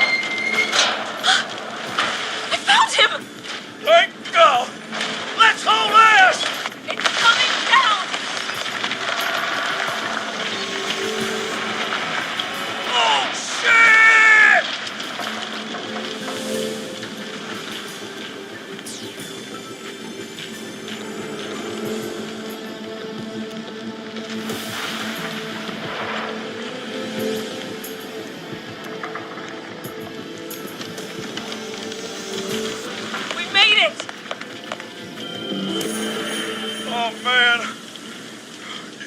my life. Thank you. Thank you. And I swear to you, now, I'm gonna raise Fernando to be like you. I'm getting my money back from Master Robbie. Hey, you just get home to your son, okay? Will do, Forrest. Well, folks, Gallows Creek has two folk heroes tonight, Murphy and Catherine. I'm sure their deeds won't soon be forgotten. Great job, Forrest. No time to celebrate, though. We got a caller. You know what to do. All right, folks. Another of our good citizens is on the line. Let's see what they have to say. Welcome to 189.16 The Scream, with me, your host, Forrest Nash. Forrest, Teddy Gallows Jr. here. I just want to say that my thoughts and prayers are with my Gallows Creek neighbors during this awful time. Oh, it's mayoral candidate and scion of the town founders, Mr. Gallows. Are you in danger? We need to be a town of law and order. We need cops who have the tools and funding they need to keep us safe. Okay, Teddy. I know you're an outsider to our little town here, Forrest. But you're really stepping up to bat for us all tonight. I just want to say thank you for taking a swing for Gallows Creek. Jackass. I want to make sure I get this out on air to all of Gallows Creek. You're a real prick, Teddy. I just want to make sure our town is safe and prosperous. That's why the Gallows Family Factory, founded by my father, Theodore C. Gallows, God rest his soul, which employs over 200... Teddy, unless you've got an emergency, I'm cutting you off. You know what? I do have a problem. A problem that's ruining our town. You know what it is? Yeah, how about the goddamn serial killer? The problem is that woman, our current mayor, Linda Cartwright. Oh, here we go. She just isn't one of us. Linda Cartwright is un-American, unstable, and... You're not better than anyone, Teddy. Just because you inherited half the town. Your producer sounds a little unstable, too. Don't you dare speak to me that way. Cut him off, Peggy. I can guarantee this kind of thing will not happen when I take office. The moral decay of... And that's enough of Teddy Gallows Jr. for one lifetime. I always feel disgusting after hearing him talk. Just play an ad, Forrest? I need a minute. We'll be right back after these messages. Teddy Gallows Jr. is a family man, a devout Christian, and a proud patriot. Teddy Gallows Jr. is Gallows Creek. Like his father and all his fathers before him, Teddy Gallows Jr. has worked hard to create jobs, improve infrastructure, and make Gallows Creek a good place to raise a family. Unlike current mayor Linda Cartwright, Teddy Gallows Jr. lives in Gallows Creek. He's our neighbor, and he stands with our neighbors. Like Sheriff Matthews, who, after years of keeping the peace, Mayor Cartwright is trying to force into early retirement. Teddy Gallows Jr. doesn't believe in keeping a good man out of a job. Teddy Gallows Jr. believes in the American dream. Does Linda Cartwright? Help Teddy Gallows Jr. keep Gallows Creek a good American town. Help him become mayor. Take a swing for Gallows Creek. Vote for Teddy Gallows Jr. My name is Teddy Gallows Jr., and I approve this message. God, what a jackass. 100% grade A asshole. Linda Cartwright isn't super herself, but she's not... Yeah, we don't have any more of those ads to air tonight, do we? No, just the one. Good. I have to ask, though, take a swing for Gallows Creek? He set the home run record for Gallows Creek High. Of course he's one of those guys. Yep, he played lots of sports back in the day, and he never lets anyone forget it. Right. Let's just get back to the show. Well, folks, hearing that reminds me that every vote matters. That ad really made me want to take a swing at Teddy Gallows. You mean take a swing for Teddy Gallows? Yeah, sure. Let's find out from our next caller who's got their vote. Caller on line 1. Hello, caller. You're live on the stream with me, Forrest Nash.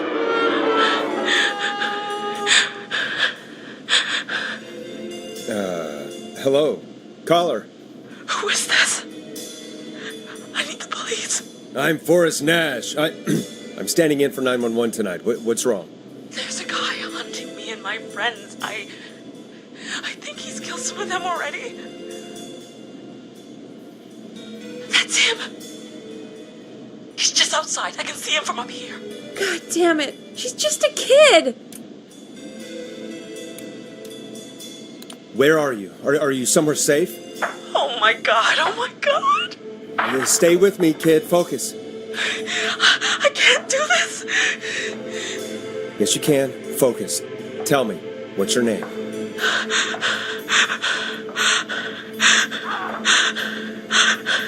Sweetie, you can do it. What's your name? Carrie. Good. Carrie, listen to me. We're gonna get you out of there. All right? Now, where are you? The old murder house. Upstairs. I'm at the end of a hall. There's a bathroom, a couple bedrooms, a closet. Oh, he's coming. Where should I go? Go to the bathroom. Okay, I'll...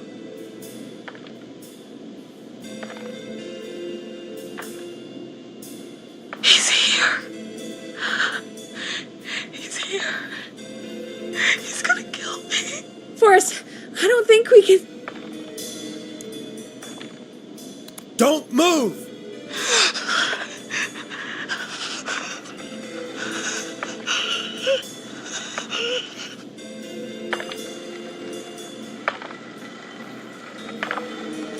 Oh no! Oh no! Ah! Oh no!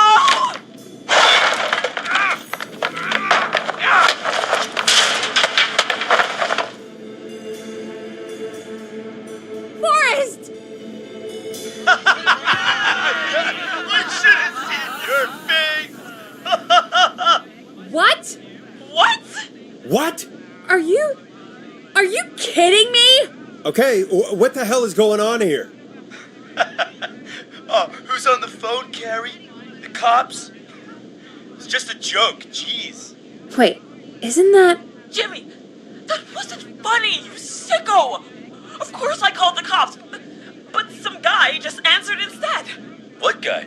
Forrest Nash, what the hell are you all doing? It's prank night, old man. We're just having fun. That's the kid! The kid who called in earlier pretending to be the whistling man. That's it. I'm out of here.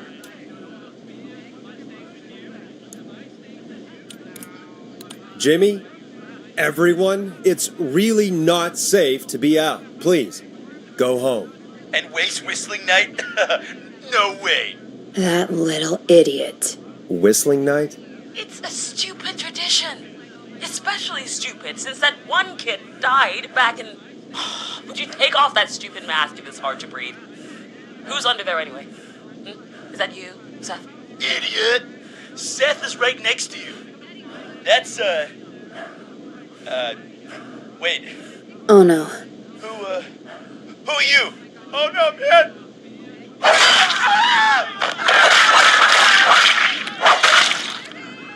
Everyone, get inside! Oh, holy shit. You two, barricade the door.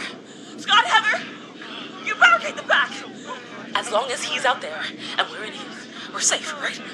You bought time, but not much. Forrest, we have to... Heather, I already called the cops. Forrest picked up. He's the best we're gonna get. Who is with you, Carrie? My friend, we drove out to the old murder house and... Of course! The van! Who's got the keys? Jimmy had them. Jimmy. Oh.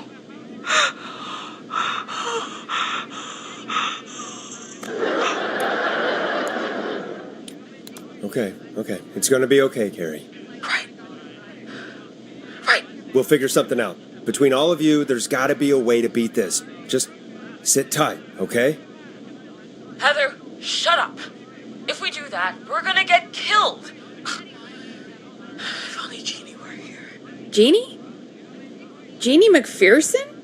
Our intern Jeannie? Yes. She's my best friend and the smartest one out of all of us. She stayed in tonight. Forrest, listen. We'll see what we can come up with, and, What?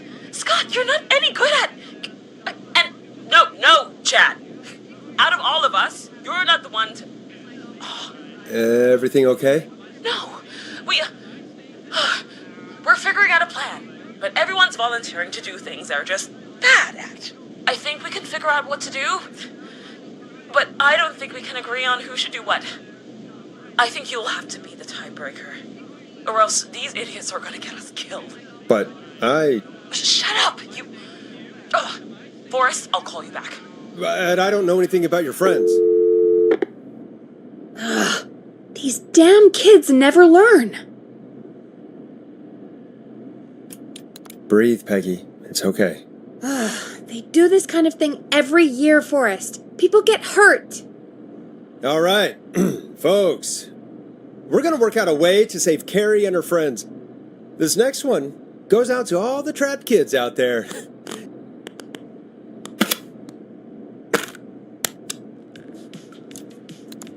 Peggy, you mentioned something about their friend working here? An intern? Yeah, Jeannie. Seems a nice enough girl, but a bit head in the clouds, you know? Not sure why we took on an intern. We really didn't have the office space for one. Poor thing got tucked away in a dark corner somewhere downstairs, I heard. All right, I'll go see if I can find her desk. Hopefully she has something we can use.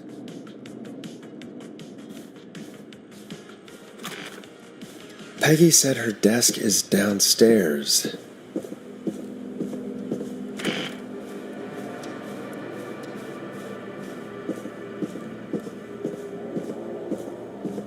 Jeez, they really tucked Jeannie away.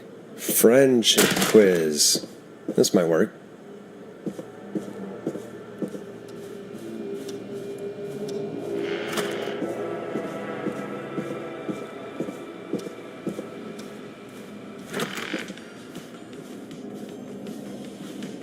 Hey, you find anything that'll help us out? Yeah, I found a friendship quiz with all these kids on it. If you think that'll help, then good enough. Carrie's on line 1, whenever you're ready. Okay, Forrest, shut the music off. This is Forrest Nash, back again with an unlucky caller on this unlucky night. Carrie, are you there? Yes, we've got a plan, but we can't agree on who should do what. You want me to be the tiebreaker? Exactly. I'm ready. What's the first step? Okay, first things first, we'll need a spotter. Someone who can keep an eye on the killer. We'll need someone on the roof. It's gonna be a hard climb. We're deciding between Heather, Kyle, and Hot David. Heather's got this. Yes, Heather, he picked you. Now please, stop talking about all your cheerleading trophies. Part 2, the Whistling Man padlocked the gate back to the road. Before we drive out of here, we need someone to pick the lock. Seth, Jennifer, and Scott all want to do it. Jennifer. Jesus, Jennifer, you carry a bump key? Why didn't you say so earlier? Anyway, that brings us to part 3. Getting the van keys. I'll volunteer for this. I don't know Jimmy as well as you guys, so it'll probably be easier that way. Then it's part 4. This is a very detailed plan. I'm impressed. Yeah, it's weirdly easier to think when you're about to die. You're doing great. What's the next part? Part 4, we need someone to lead the Whistling Man away. We need a fast runner. For this one, we're trying to decide between... Who was it again? Hot David, Cynthia, and Scott. Hot David. Yeah, you spend a lot of time running shirtless. You got this, Hot David. Sweet. Okay, let's recap. We get the eyes on the roof. A runner distracts the killer while we grab the van keys and pick the lock on the gate. Now the tricky part. The getaway. Ooh, what's the plan there? Well, we can't all outrun the whistling man. But he thinks we're just a bunch of stupid teens. So, let's use that against him. Part 5. We trick the killer into a trap. Someone could pretend to be injured. Who would make the most believable bait? Who you got? We got Lisa, Tammy, and Cynthia. Lisa. Whoa. You're right, Lisa. Having to smile at rude customers is perfect practice. That should take care of the killer. And then it's time to get out of here. Finally, part 6. We need someone who can drive us through the woods and back to Gallows Creek alive. Who's our getaway driver? Should it be... Who have we got? Chad? Scott? Cynthia? Whatever. Forrest, you know what to do.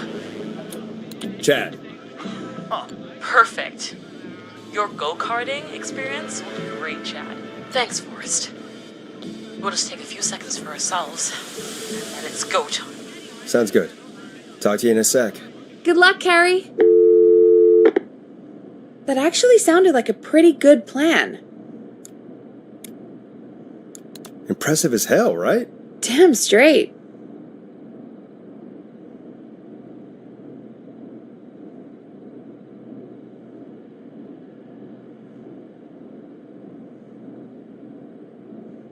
Oh, the kids are back already.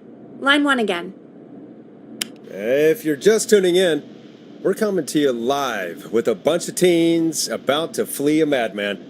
Listener discretion is advised. Are you ready, Carrie? We're good to go, Forrest. Good luck. And Godspeed. You got this. Here we go, everyone. Spotter, to the roof. Go, Heather. She's off and away. All right, Renner. Get ready. Wait for the spotter's signal. Spotter says go. He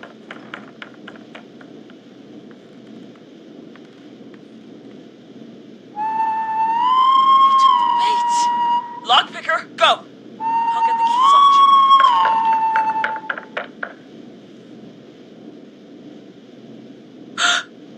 Oh, Jimmy. Oh, his face is... The keys, Carrie. You need to get the van keys. His face is lying next to him, Forrest. He got cut.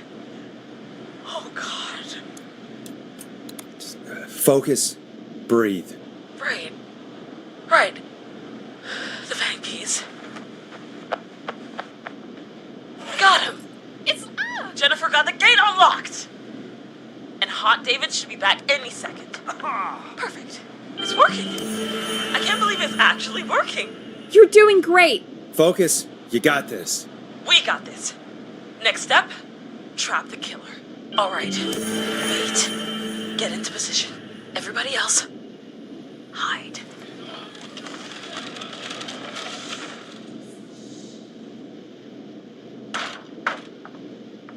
Okay, performer. Now, act like your life depends on it. Oh. There he is. He's buying it.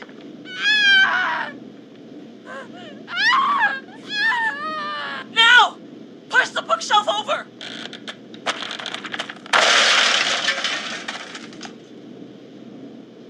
Oh my God! He went through the floor! Spotter! You need to climb down now! We gotta go! She's coming down. And yes! Heather! Quick, everyone to the van. Driver, take the keys.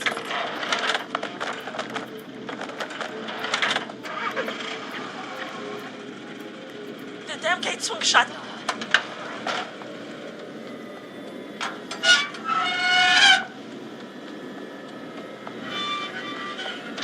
Huh? What? It won't stay open. I'll hold it. You drive through. Carrie! What was that? It's a whistling man. Drive! Now!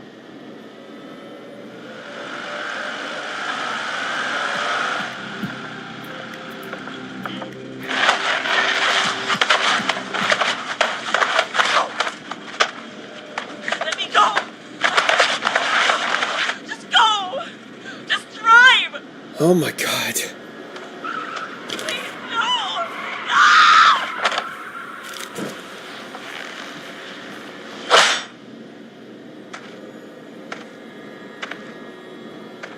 Carrie?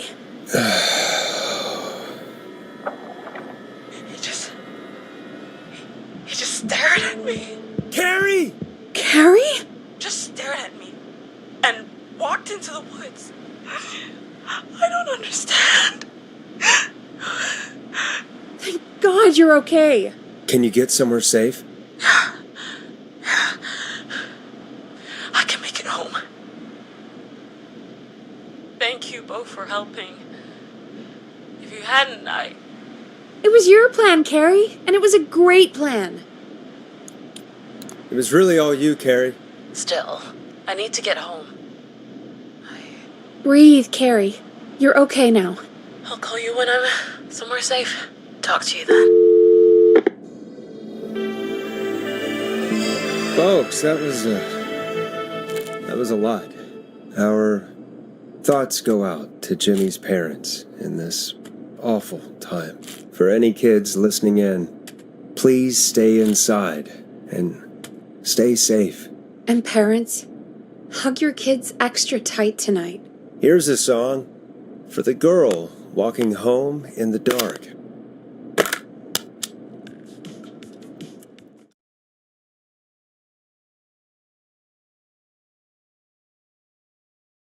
Hey, we had a call come in.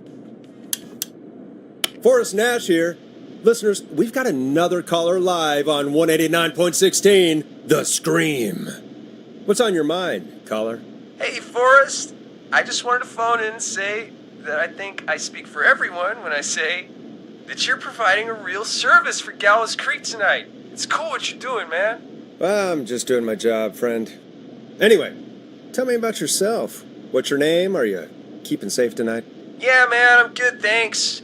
I'm at my roller rink, trying to get everything ready for the Harvest Festival tomorrow. I had a guy from Starling Security here earlier installing the Starling 4000 system, so I'm a little behind. As for my name, my friends call me Roller Ricky, and I now consider you a friend, my man. We're friends now, huh? Well, that's kind of you to say. Thanks. Yeah, man. Sounds like roller skating is more than just a job to you. So is this vocational? I wasn't always Roller Ricky. Once upon a time, believe it or not, I used to go by just Ricky. Yeah, back then, things were pretty rough. I used to roll with a bad crowd. Not all bad, but there was one guy. Anyway, some bad stuff went down. I harbored a lot of guilt for a long time and turned to the bottle. I didn't really talk about it or even know how to talk. It's just how it was. That bottle took the best years of my life. Or so I thought. It's never too late, Roller Ricky. How did you turn things around? I joined a support group. I opened up about my problems, and sharing that burden just took so much weight off. It's a long story from there, but I found roller disco. I learned how to have fun again, cutting loose and making shapes. Now whenever I get down, I get down. I'm finally free from it all, man. It's important just to talk to somebody. That's the first step. Ain't that right, Max? Aw, hello, Max. Yeah, welcome to the show, Max. Max is my emotional support dog. He's a rescue dog, but I always say he's the one that rescued me. He's the best dog a guy could ask for. Of course, the first thing I did was teach him how to skate. He's better than me now, a real pro. Max can skate? Yeah, man! At first they said it couldn't be done, and then they said it shouldn't be done. But Maxie loves the rink, man! Is that another train, Maxie? Maxie loves trains, man. He's even got that special how to greet them. It sounds like you two make a great pair. Maxie appreciates all the positivity you're throwing out, my man. You know, I'm actually hosting free skating lessons tomorrow at the festival. I think it's a great opportunity to give back to the community. Man, all this talk of skating's got me itching for a boogie. Before I switch my radio off for the night, Could I request a song, Forrest? Something I can groove to, you know, something funky. It'll be me and Maxie's final boogie breakdown tonight. Then I think we'll take it down a level. I can do that. Thanks again for calling. You and Max, be safe now, okay? Bye, Maxie. You got it, man. Peace. Well, folks, this next one goes out to Roller Ricky and Max. Enjoy. I really needed that call, you know, after everything. Yeah, I get that. He talked a bit much for my taste, but it is inspiring to hear somebody come back from the brink like that. Yeah, that's what I meant. You were thinking about Max on skates, weren't you? Well, would you look at that? Another caller on the line. What are the odds? Better take it. Welcome back to 189.16, The Scream. This is Forrest Nash. How are you tonight, caller? I'm doing okay. I made it home safe. Gary! Hey, I just wanted to thank you for doing what you could earlier. You know, even though we lost Jimmy, and I don't know. Hey, it's okay. You were so brave earlier. You're safe now. I wanted to ask you why he didn't... Why am I... Why what, Carrie? Why did he spare me? After what he did, why let me go?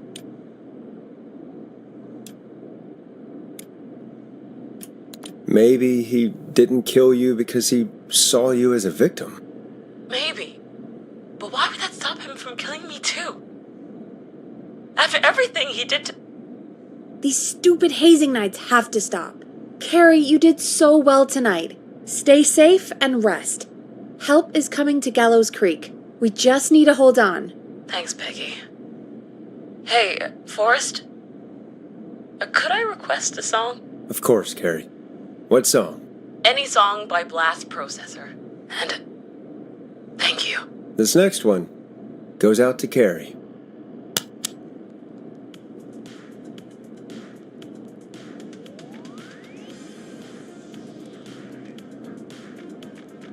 You know, what Carrie just said has really got me thinking. About what? The whistling man left her alone. Why? There must be a reason.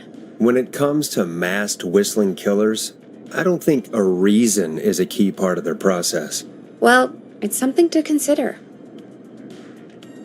I need to take a break. If you want to stretch your legs, now's the time. Just hit the Peggy button when you want to get back on air. Let's get going, Peggy. Alrighty, we could run another segment or... Scratch that, Forrest. We have a caller. You're through to 189.16, The Scream. What's your emergency? Hello again, Forrest. Oh, that call with the teens was awful. Those poor kids. Still, I'm glad the girl didn't get hurt. Thanks for your concern. Are you in trouble? What's on your mind? I wanted to ask you again to play my song, Forrest. You said you were going to play it, but you didn't. Your name was Dawn, right? What, Peggy? Yes. Oh, well remembered. My name is Dawn, and I wanted to ask you again to play my tune, Forrest. Long Ride Home? You know, the one that Peggy said she threw outside the window?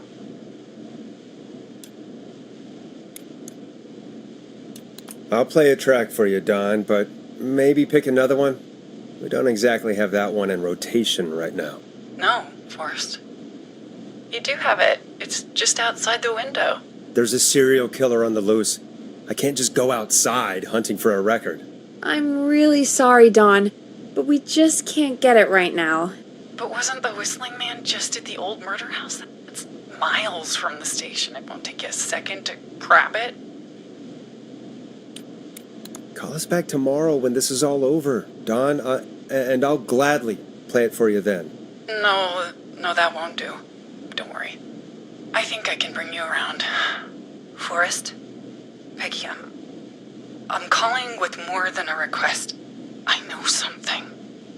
I think I know who's gonna be next. What? Are you serious? Play my song, Forrest, and you'll find out. Well, folks, here's some music for you while I think things over. Is she serious, Peggy? She's serious about hearing that song, that's for sure. Peggy, I mean, is she serious about... I don't know, Forrest, but we don't really have a choice, do we? If she's telling the truth... All right, I'll do it. You're a good man, Forrest. I'll slide you the key to the fire door. Wait. Our fire door has to be unlocked? Yeah, I never thought about it, but yeah. We should talk to Reggie about that later. Anyway, I'll hold the fort down while you're out. Maybe I'll even get a caller. That could be exciting. 189.16, The Scream. With me, Peggy.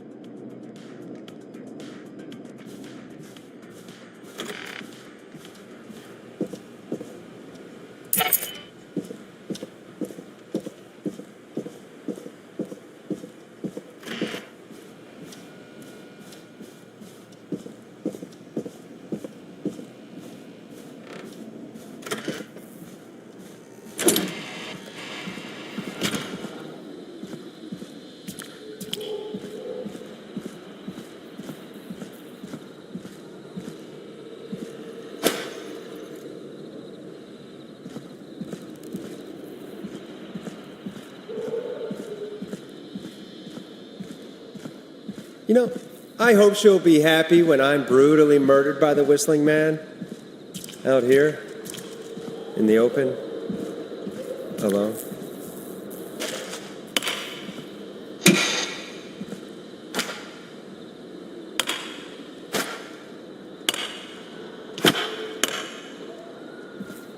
Here it is.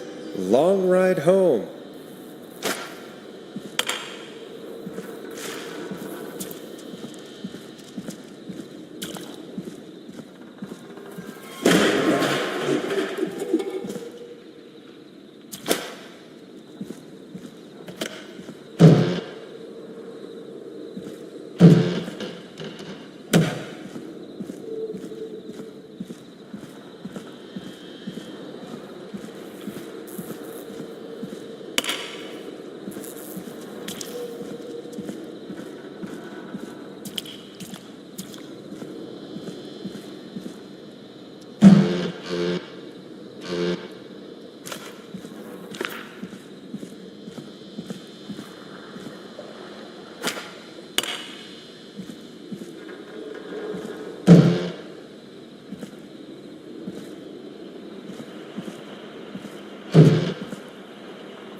Bingo!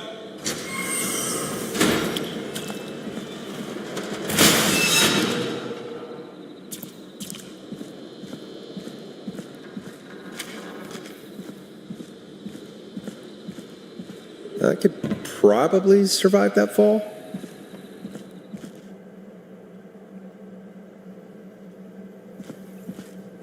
Looks like the janitor's closet. What did Peggy say his name was? Clive?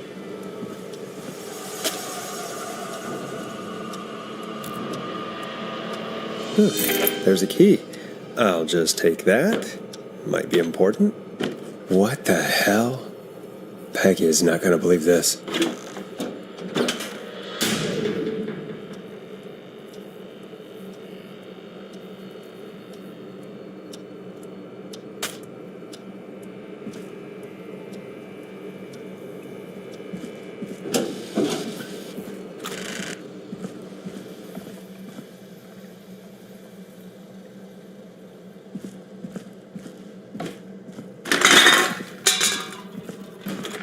I wonder how the show's going.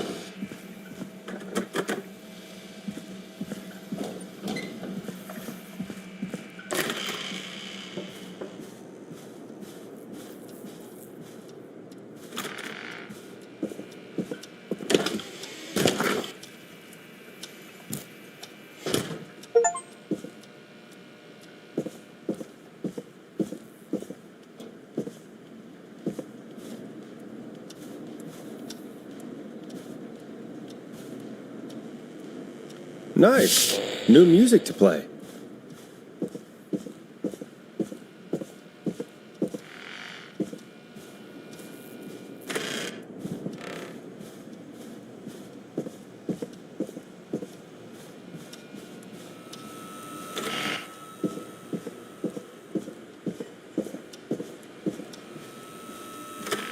Isn't that such a good song, folks? And now for... Jesus, Forrest, you've been gone for ages. I thought something had happened. Something did happen. Clive the janitor might be Clive the murderer. What? I'll start from the beginning. The fire door locked behind me, so...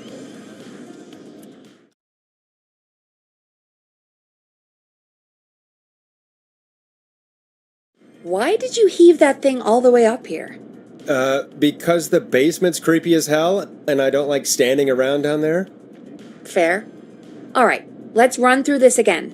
We have a creepy board you found in a creepy basement, made by our creepy janitor, who you think is the creepy whistling man. Yep.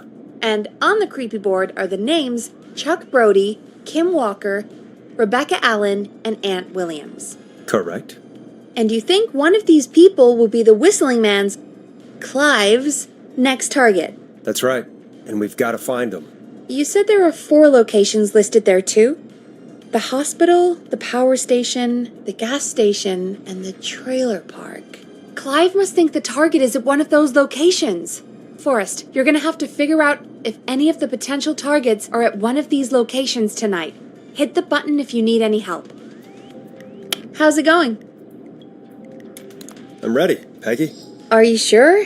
We've only got one shot at this. I'm sure. Let's do this. Okay, name first. Who do you think the target is? Chuck Brody. And where will I find them?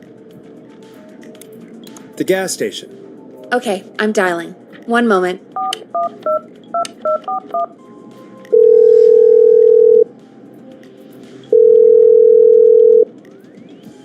Hello? Chuck Brody! Listen, I know this sounds crazy, but we have reason to believe the Whistling Man is coming for you. You need to get yourself and everyone else out right now. The Whistling Man? Who the hell are you? Who is this? This is Forrest Nash. Listen, the Whistling Man's pack. We found a list with your name on it, and... Oh, God. It's today. The year I finally let myself forget. Quit talking and run! I think he ran off. Well, fingers crossed that Chuck... Jesus! It sounds like something blew up! He's using bombs now? Is Chuck? I don't know. Hang on, we're getting a call. Hello? Chuck? Chuck! Forrest! The whole goddamn gas station's gone up. Is anyone hurt? I don't think so. I got everyone to follow me out. The town's only ambulance was blown to hell, though. Yeah, damn it, that fireball threw me. I've got to get to the hospital. I'm not feeling great. Forrest, man, I can't thank you enough, but... Damn, I gotta go. Wait, Damn it, we lost him. What was that about today? Oh, Forrest, the call board is lighting up. Get us into some music while I deal with this. Here's some music while we regroup here on KFAM 189.16, The Stream.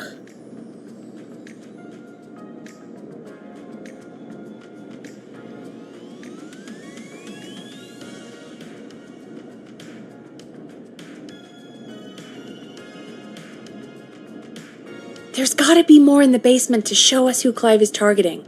And if that's the case, we can get ahead of him. Stop the killings before they can happen. Forrest, we need to go back down. By we, you mean me, right? Yep. Like I said, I need to handle all these calls. Maybe start with that creepy mannequin room you mentioned before. I still have a lot of questions about those, by the way. Me too.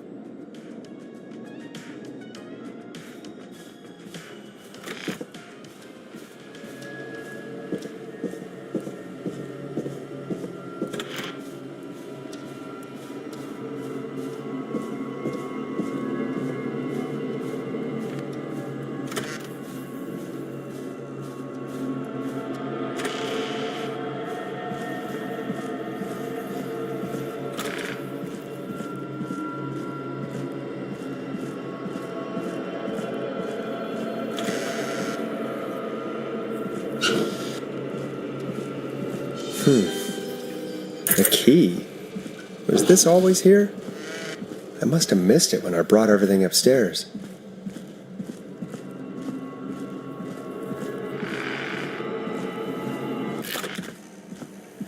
Hey, Forrest! Peggy, give me some warning before yelling down the intercom. Sorry. What have you found, Forrest? Buzz the intercom when you find something and want to discuss it. I think I need to keep looking. All right, then. Buzz the intercom when you find something and want to discuss it. Peggy, I've found a tape and a map down here. A map of what? Looks like it might be to somewhere in this storage area. Weird. Well, maybe the tape will give us more information. Give it a play. George Barrow, 1968. That's when this all began for me. Follow the maps, find the tapes. I'll be waiting. Wait, George Barrow? We all heard that he drowned after a night out drinking. Was it actually Clive? Has Clive really been the whistling man for that long? He says I need to follow the maps and find the tapes. I guess that's what this map is about. I think we need to see what else is hidden down here. Be careful, Forrest. Keep looking. Buzz the intercom when you found something.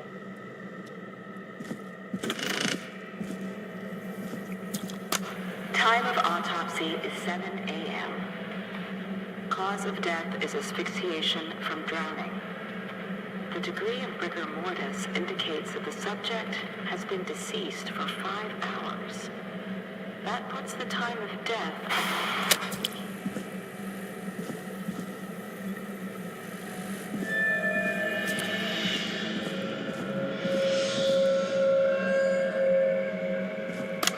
Small lacerations to arms, legs, and face, typically obtained by running through This looks useful. severe blistering to the feet, as though the deceased had been running without stopping.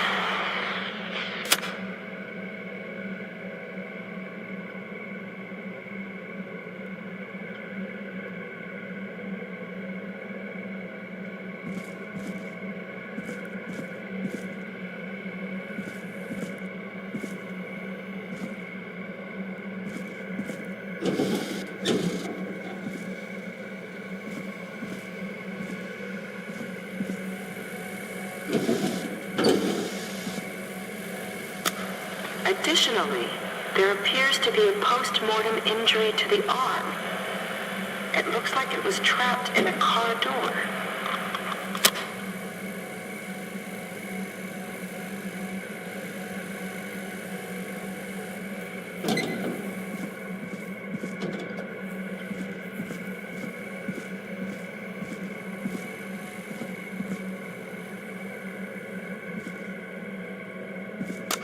Preliminary toxicology results shows no signs of inebriation. However, a high amount of cortisol was found, indicating elevated levels of stress in the immediate moments before death.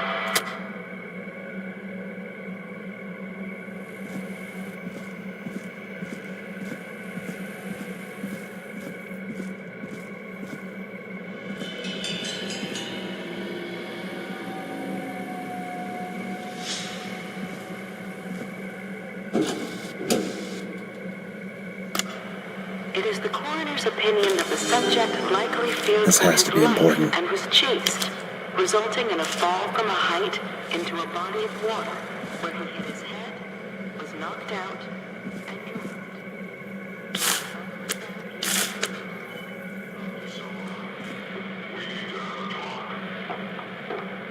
That recording.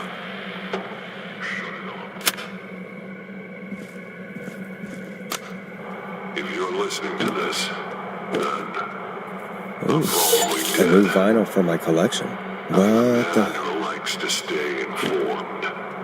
I've got subscriptions to newspapers all over the country. A few weeks ago, I noticed headlines cropping up in those papers, one after the other. Each headline about a murder. Each murder, the death of someone I knew. years ago. And each one drawing closer to Gallows Creek. Drawing closer to the anniversary.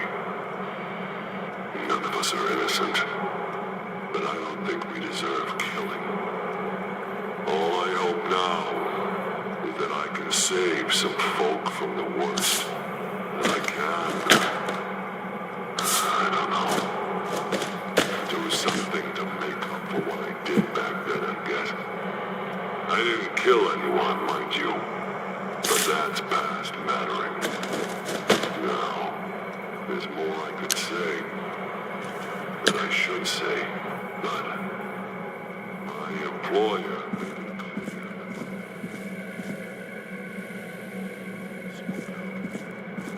So, hopefully I've said enough for you, listener, whoever the hell you are, to start putting the truth together.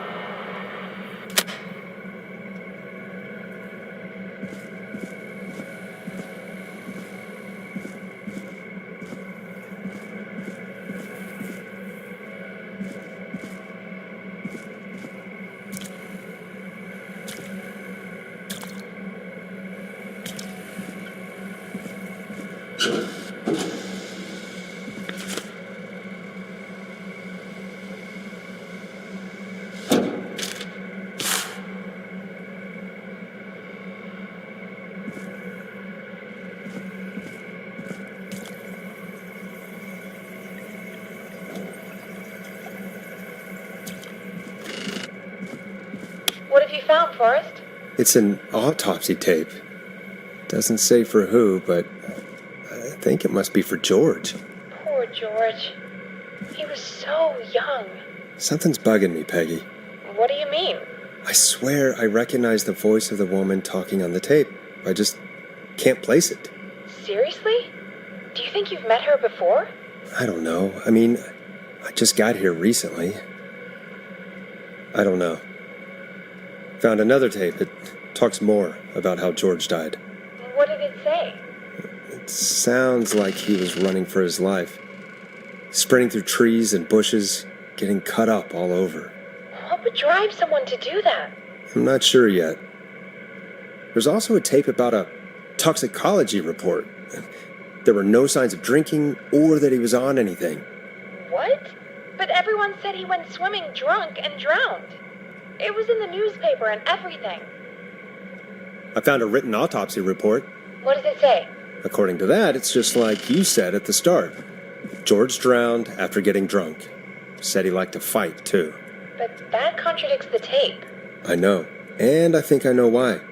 There's a note with the report that says, "I'm sorry I made you do this, Virginia." If it was on the autopsy report, then Virginia must be our coroner.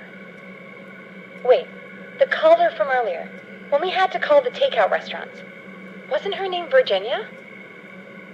We need to call her back once we finish down here. It looks like she might know something about what's going on. I found a tape that introduces a new detail to the story. Post-mortem injury.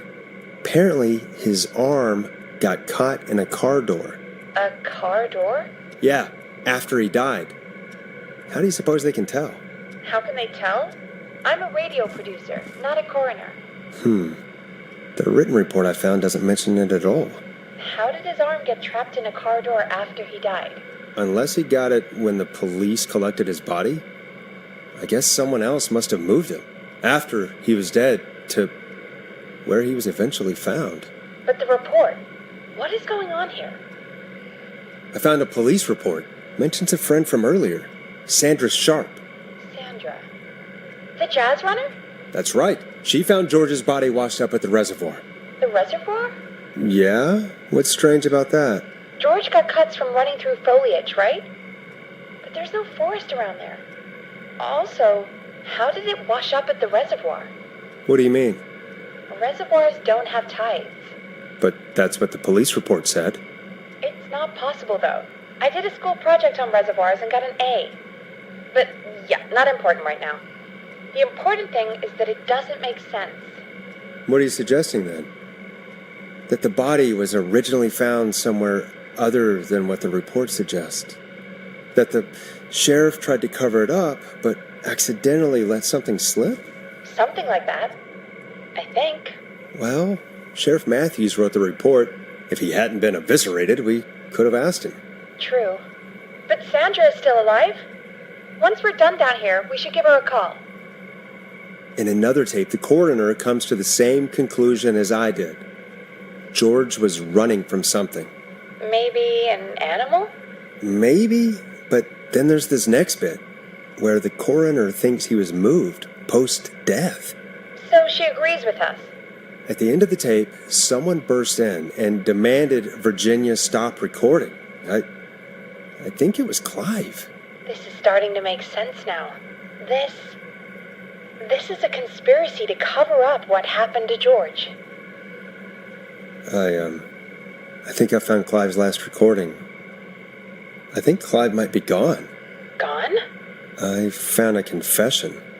Not for any killings, but for playing a part in covering up George's death. He left this behind in case he died. He hoped someone would find it. Do you think the whistling man already got him? Possibly. We've had a lot of callers tonight, but maybe not every victim made it to the phone, you know? We don't know how many there really are. Christ, Forrest, that's dark. I know, but Clive said he had read about other murders in other towns, and that the murders were all folks who knew about the incident.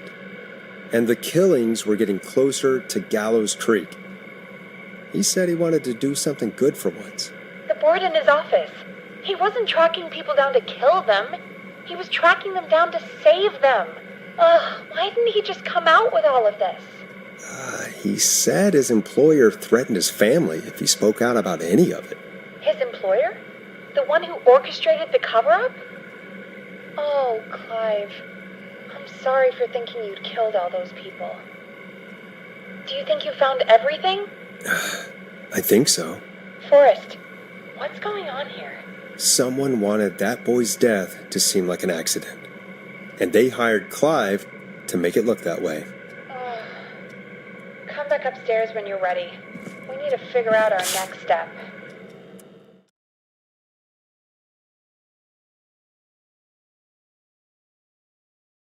Thank God you're back, Forrest. I've been running out of stuff to pad our airtime with. Peggy, you work in radio. Forrest, I'm stressed. I mean, really, how are we supposed to keep a show going with all this happening? This is our job, Peggy. We gotta do it. You're right. So, what's the plan now? I think we should call Virginia back. All right, I'll get her on the line. When you're ready, shut the music off. Hello again, Gallows Creek. This is Forrest Nash. We're circling closer to the truth behind tonight's events.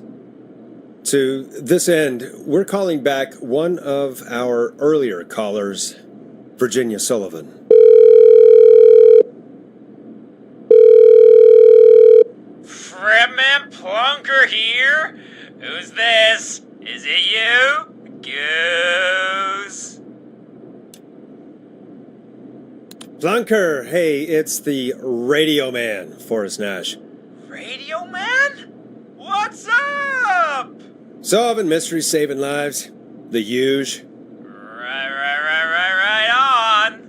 Plunker, what are you doing at Virginia's house? She asked if we could stay to keep an eye out for that whistling turd. So we're hanging out, bro. Well, that's big of you, Plunker. No, it's nothing. Can I speak to Virginia? Sure thing, radio man. I'll just go get her. Who is this? Hey, Virginia, it's Forrest. I'm glad you're still okay. Oh, Forrest. Sorry, I'm still jumpy. Don't be sorry. You've been through a lot. I'm so sorry this happened to you, Virginia. I thought I was. I thought... Easy. We're not calling to talk about earlier. We're calling because we think you can help us understand why this is happening tonight. Me? What would I know?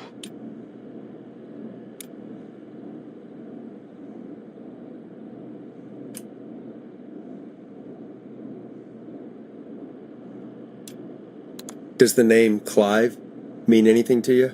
Clive? No. I don't know that name. What are you asking about this for? You mentioned that name earlier when you called us the first time. I don't know what I said then. I was petrified, Forrest. Clive's the janitor at our station, and we know you spoke to him in the past. Forrest, please. You don't know what you're doing. He'll come for me. Virginia, it's okay. Clive won't be coming after you. We think Clive's dead. Dead? But isn't he? He's the whistling man, Forrest.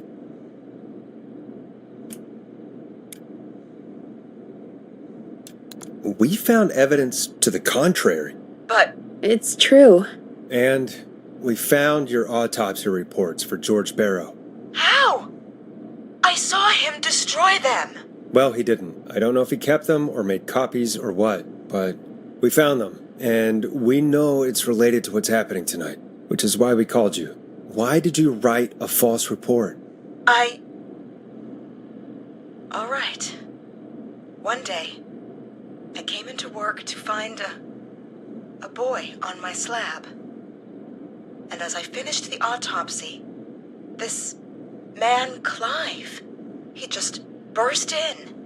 And he started making demands to give over the reports, to falsify what I found. Of course I said no. But, well, when someone wants to make you do something, they can use the carrot or the stick. For me, he used both. You see, my sister is sick. She has a chronic condition that's never going away. It's expensive to treat, and it was getting to where I couldn't afford it. And Clive promised me that his employer would pay for my sister's treatment if I did what he said, and that if I ever spoke about this, he'd beat me to within an inch of my life. I don't know why he had me do it, but my sister needed me. You have to understand, she needed me. We understand. Thank you, Virginia. That was brave. God, I just want this nightmare to end. This will help end it, Virginia. Thank you. Stay safe, Virginia.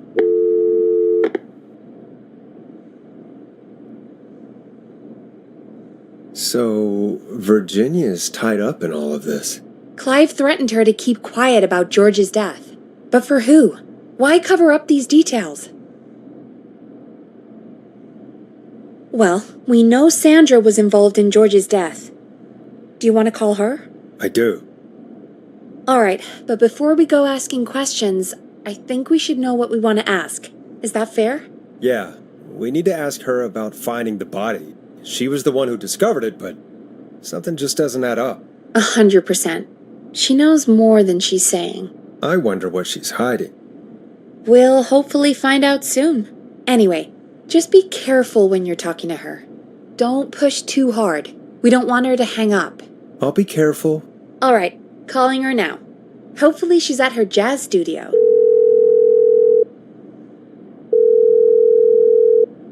Aha! Forrest, you're through. Hello, this is Sandra at Jazz Pizzazz Jazz Studio. Who is this? Hello again, Sandra! It's Forrest Nash of 189.16, The Scream. And you're live on air. Oh, I always thought folks called into a radio show, not the other way around. How jazzy. What can I do for you? Well, we're trying to understand what's behind the attacks tonight. We had a few questions. Why, Forrest, of course. Heck, after the way you saved my life, I'd say yes to just about anything you asked. Really? Well, that sounds nice. I might just call you back tomorrow then, too. Oh, you got my number. But what about tonight? Is there anything you want to talk about right now? Remember why we called, Forrest.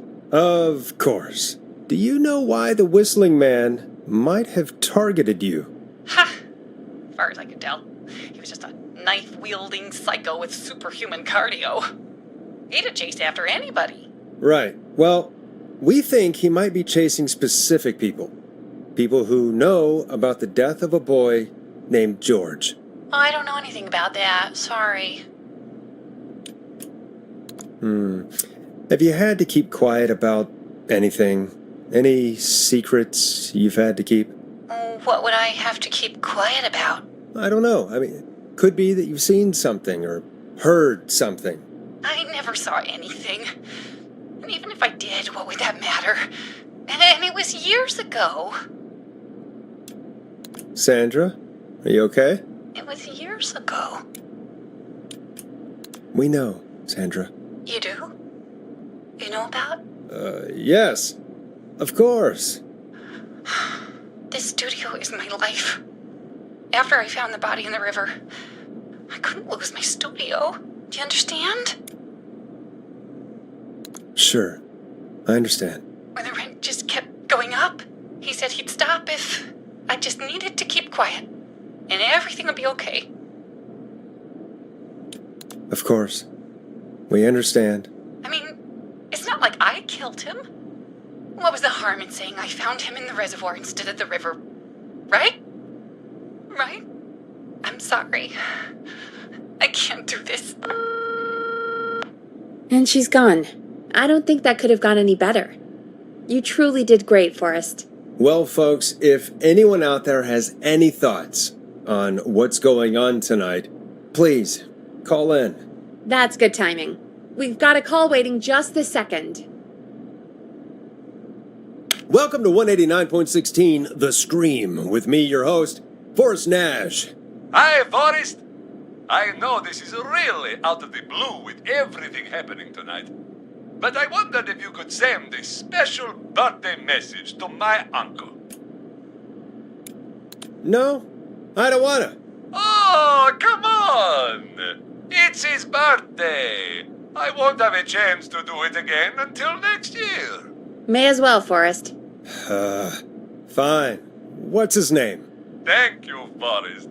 He's my Uncle Ronnie. His first name's Peter, but he never liked his name. But since he always had salt and pepper hair, even as a kid, can you believe it? Folks always called him Pepper. Thanks for the history lesson. Is there anything besides happy birthday you would like to say to Mr. Pepper? Oh, my God damn it! Yes! Tell him he can get the best birthday deals and party packages here at Pony's Pizza. Starting at You son of a bitch! Stop calling us! God damn it, Peggy, this is your fault. My fault? I said I didn't want to do it. Don't blame me because Brian Ponte can— This is 189.16 The Scream. I'm Forrest Nash. You're on the air, caller.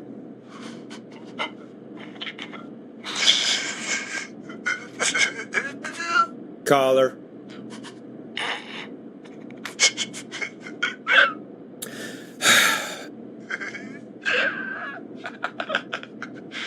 Ponte. Ponte's Pizza always delivers. Come rain or sleet or whistling man, we'll be there.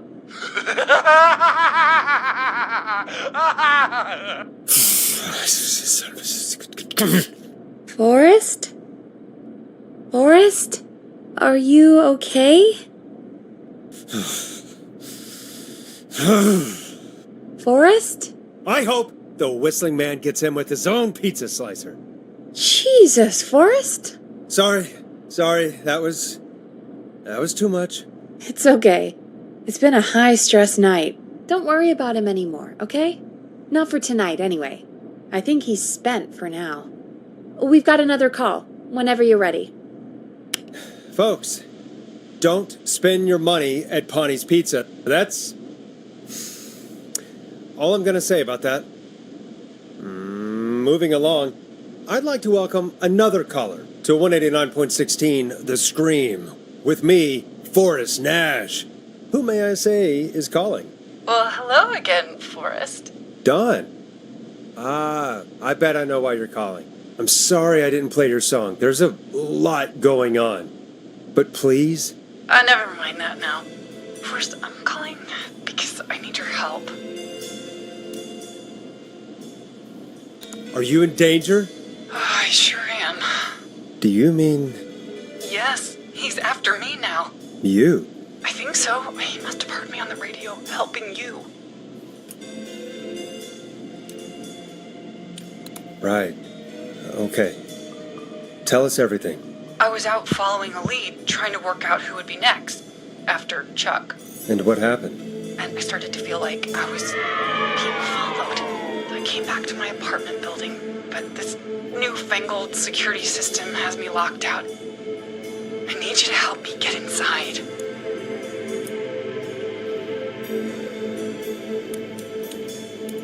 Can you go somewhere else? Home is the safest place I can be. Please, the front gate requires an entry code to open. I need that code to get inside. Which apartment block do you live in? Maybe one of our listeners lives there too.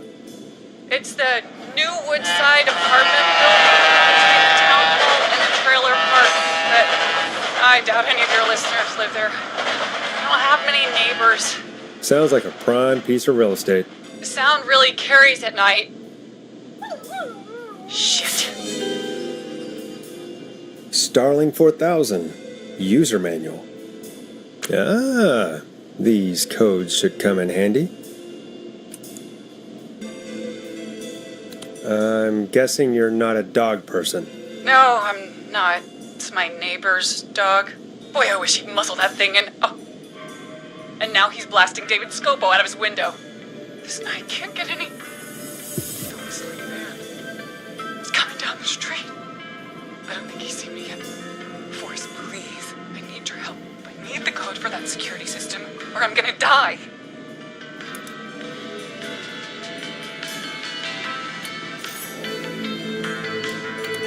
What's the name of the security system?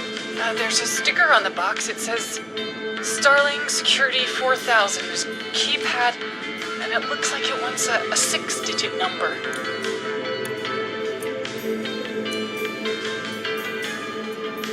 Starling Security 4000, huh? That's right. Very newly installed. I need the key code before the whistling man gets me. Yeah, of course. Don't worry, Don. Thank you, Forrest. I knew I could count on you. I'll sit out of sight. Call me back soon. All right, folks. Here's a little tune for you all to enjoy while I try to break Dawn into her apartment. This is I'm Coming to Getcha by Vice. One of the best tunes this year. You were pretty quiet there, Peggy. Forrest, was it just me, or was there something... Yeah, it wasn't just you. Something was weird about that. Yeah, well, tell you what, we have a Starling 4000 or whatever here at KFAM. Clive bought one for the station. Maybe we can find something to help. Well, I'm not sure who, but to help someone.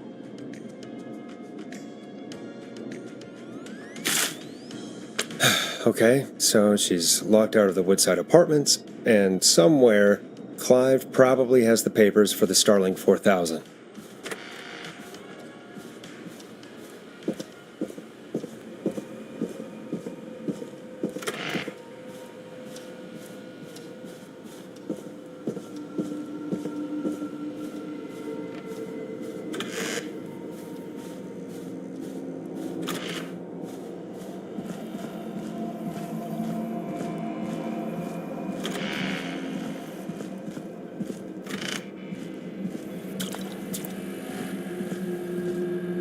Order delivery form. Starling must have left this by accident. This system's not even installed at Woodside.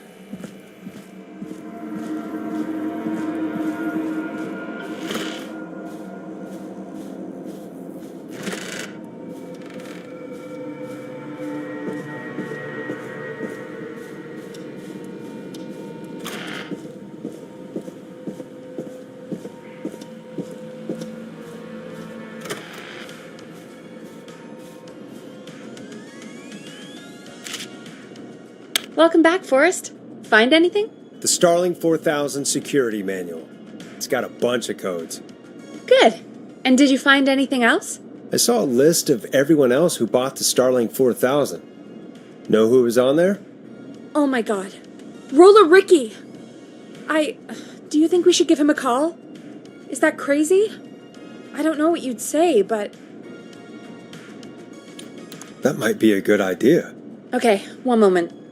I got the number here. Patching you through.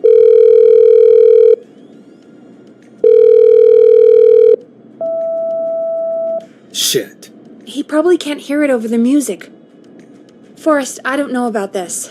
This is super weird. Just put me through to Don. I'll take care of this one way or another. Okay, if you say so. When you're ready, shut the music off. Line 1, whenever you're ready. Don, are you there? This is Forrest Nash from 189.16, The Scream. Oh, thank God you're back. I'm so afraid. What's the code to the gate?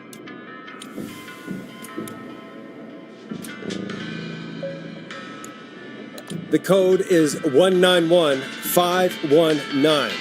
Thank you, Forrest.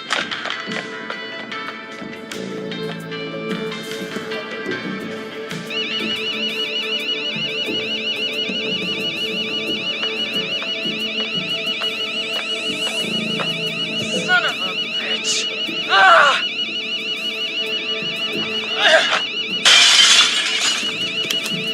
Is she?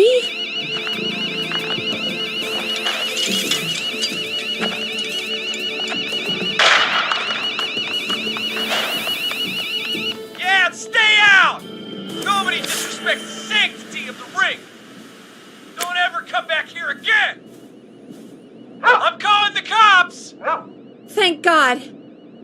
Hello? Is someone there? Ricky, get back inside and turn on the radio. Whoever that was, she was trying to break into the ring. She? Forrest, man, you got no idea. That was him! That was the whistling man. The alarm gave me just enough time to get my rifle. I don't like hurting folk, but I can't let anything happen to Maxie. He's my best friend, you know? Listen, man, I'm heading back inside. Gonna barricade that window. My man, thank you. You and Peggy can skate for free whenever you want, forever. That's a done deal. Thanks, Ricky. Can't wait. You got it. Talk to you soon. Okay, Gallows Creek. Here's some music while we process what just happened. So, the whistling man is a woman?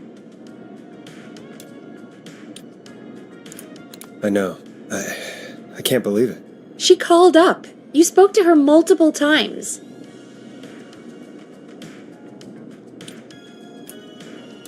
Yeah, she seemed pretty normal.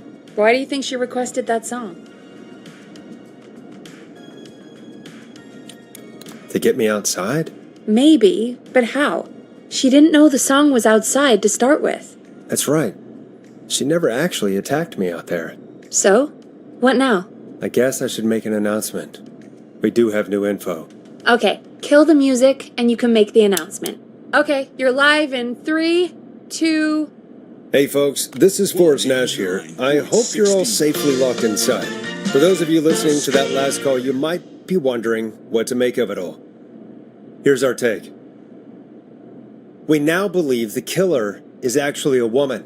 One who might manipulate you into letting her in before she attacks you.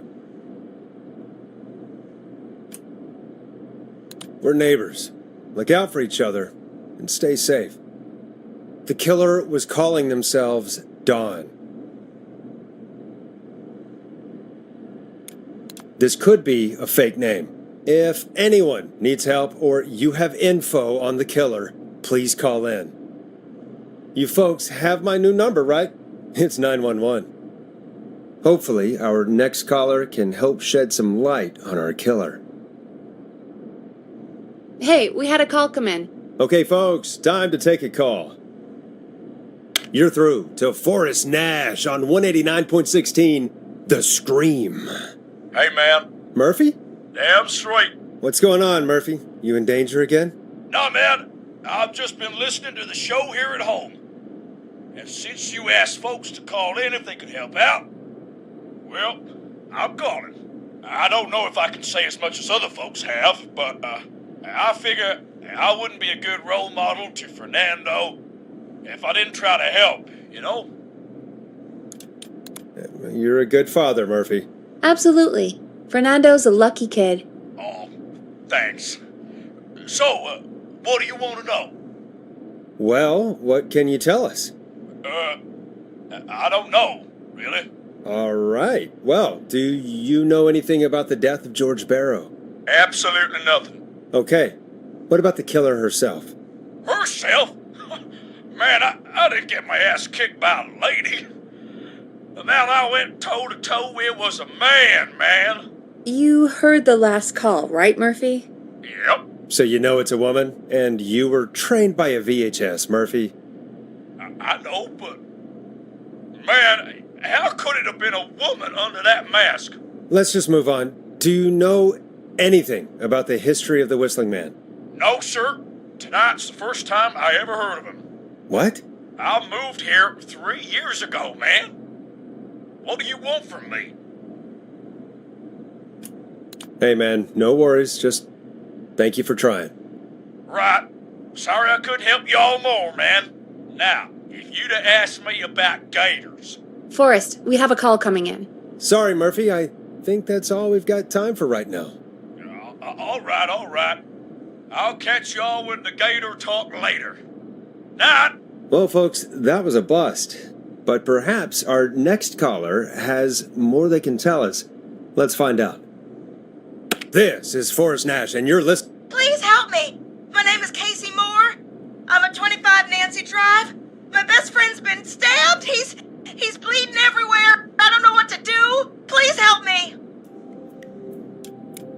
Somebody's been stabbed? Can you tell me what happened? We'd been out at the reservoir. We were heading back to his place when we heard this whistling all of a sudden. He just started freaking out. He screamed at me, told me to hide. I'd never seen him like that, and I just panicked and ran and hid in a bush. Oh no. Forrest. Then what happened? He went up the road and talked to someone. I couldn't really hear or see anything. It sounded like he might have known the person, and they just stabbed him. Casey, was his attacker the Whistling Man? The who? They had a mask and wore all black? That's all I know. Please, we need help here. I'll get you help, but I need to know. Where did the masked person go? They left. They left him to bleed out.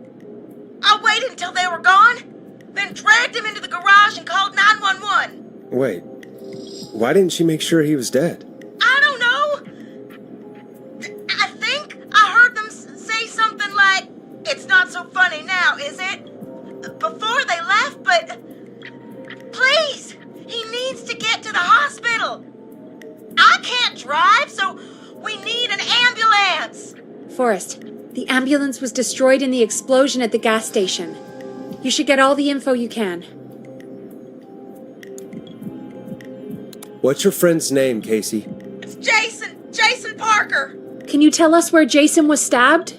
They stabbed him in the stomach, and then stabbed him again in his leg when he was on the ground, and it's... Oh, the knife is still there in his leg. We'll be right back. Peggy, patch us through to the hospital. On it. Phoning St. Gabriel's now. Switch to line 2.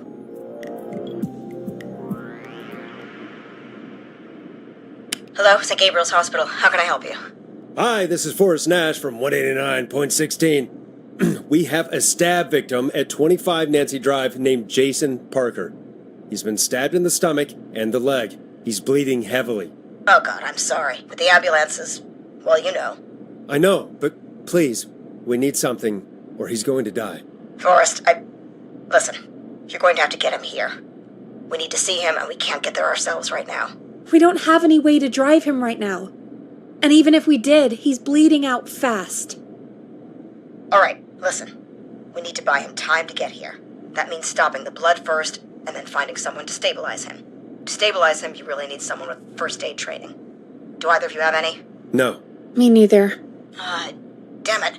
I'm really sorry about this, but I have other patients who can't wait. All I can do is talk you through the procedure as quick as I can, and then leave the rest to you. You think you can handle that?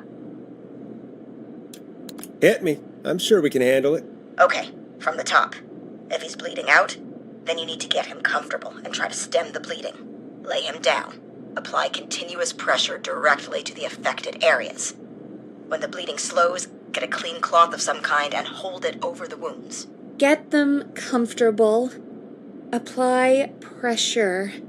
Clean cloths when slowed. Got it, I think. You said he was stabbed, right? If the object he was stabbed with is still in him, don't take it out. It's stopping the worst of the bleeding right now. If anything, you should secure it so it stays where it is. I wouldn't have thought of that. It makes sense, though. God, that was a lot of info. But I think we can handle this. Glad you got it so far, because there's more to go. I'm still with you, Doc. What else do we need to know? If he's lost a lot of blood, he may enter shock. If he does, act fast. If you applied a cloth and it's bleeding through, don't remove it. Just apply another on top of it. If it's safe, elevate his legs to get blood circulating to his vital organs. Try to keep him warm. Get him to rest and reassure him. We need the patient to stay calm.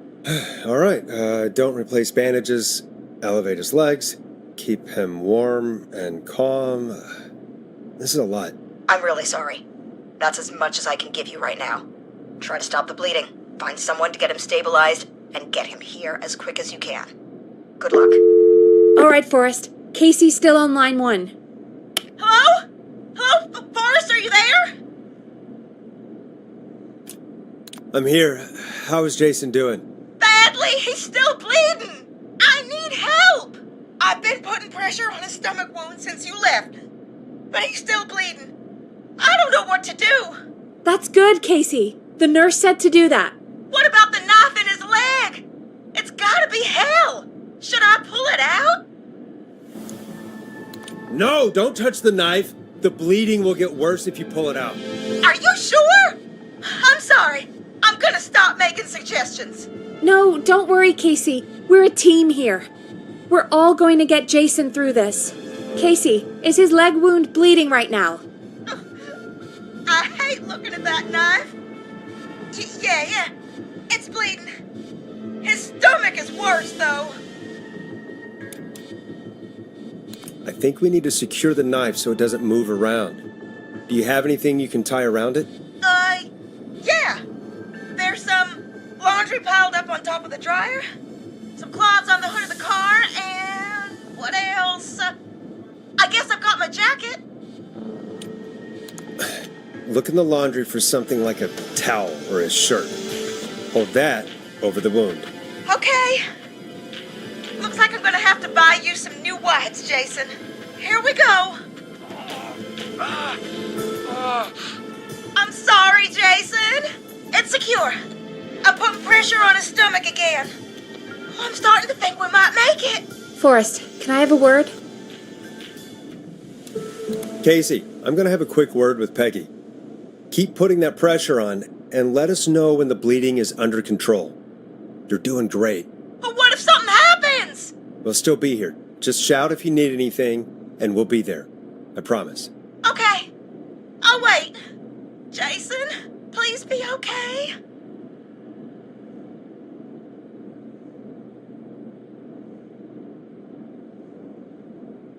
What's up, Peggy? We can't stay on the line with her all night. Dawn is still out there. What if other people need us? You're right. She's probably on her way to her next target right now. Exactly. And you heard the nurse. We need someone there with training who can stabilize him. He's got to get to the hospital somehow. Any suggestions, Peggy? I might. A little before you started working here, KFAM did a mandatory first aid training course.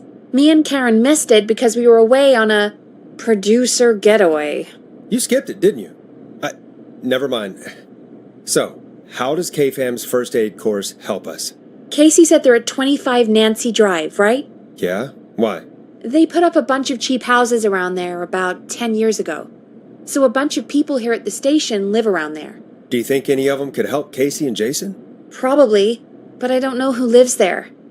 And since I missed the training day, I don't know who knows first aid. Could you call them and ask? I don't know everybody's numbers. I've only ever called Karen. Everybody's personnel info is probably in Reggie's office.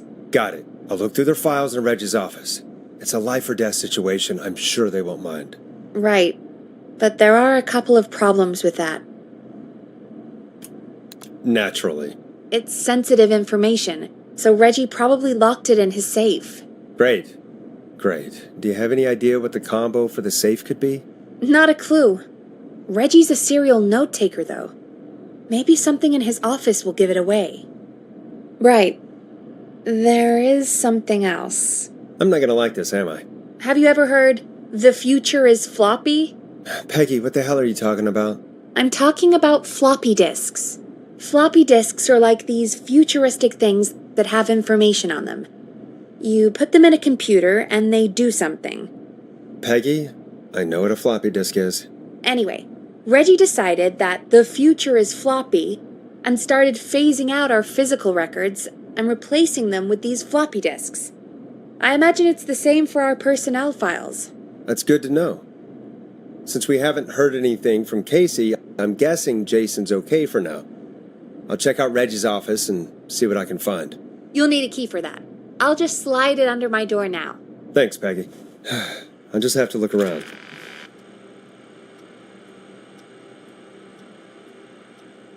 Good.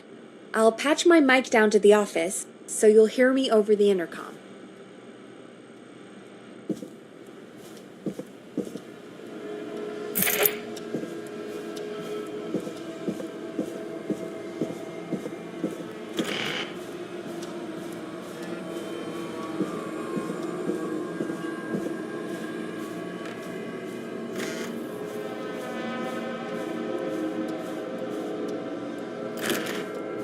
Looks like I need a 4-digit code. Nice!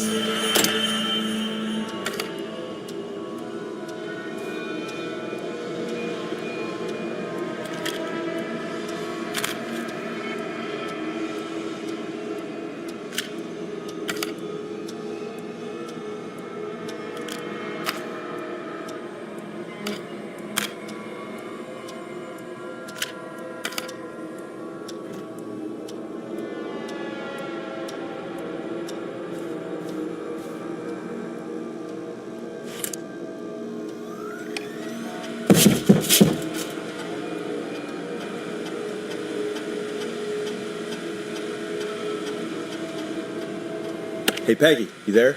Yeah, I'm here. Did you find what we need? I think I know who our best bet is to help Casey and Jason. All right, good work. Who should I... Hello? Is anybody there? Please pick up. Casey, I'm here. What's wrong? Jason started going pale. I tried to get him to rest, but he just threw up everywhere. What's happening? What do I do? God, it sounds like he's going into shock. Casey, just stay calm. It's going to be okay. But the bleeding seemed to slow down. Did I mess up? Jason, I'm sorry. Casey, calm down. You've done everything right. I need you to listen to me, okay? For Jason. What did the nurse say to do about shock? Casey, I need you to elevate Jason's legs. We need to get the blood flowing to his vital organs. Got it. Jason, stay with me. I'm just gonna move you. This might hurt. Okay. I propped his legs up on some boxes. I'm looking at my notes. We need to get Jason as warm and comfortable as possible. Do you have anything you could use nearby, Casey? Yeah. I still have some laundry next to me. I'll wrap him in some blankets. Just give me a second. Sorry. Jason's bleeding through his bandages. Should I get him new ones? Or... Oh, God. Don't remove the bandage. Apply another one on top of it. Do you still have something you can use? I've used the rest of the laundry to keep him warm, so... I'll use my jacket. I can always get a new one. I'll uniform. Hold on, please.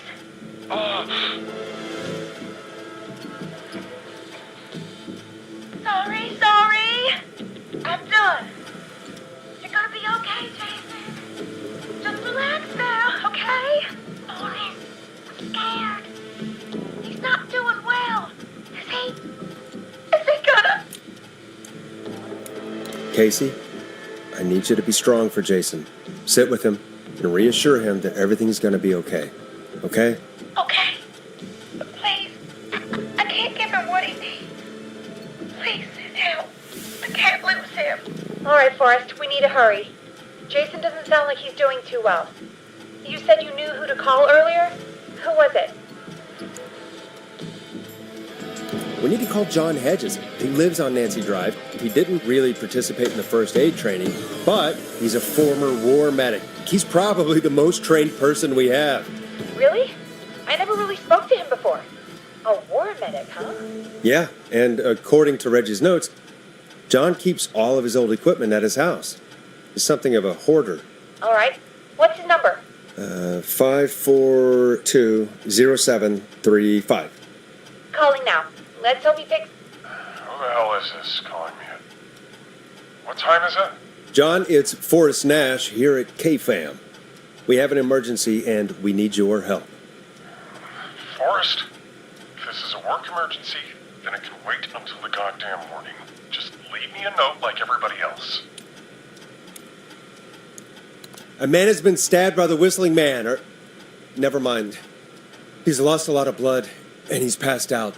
We need you to help him. The Whistling Man? What kind of joke is this? John, we're not kidding.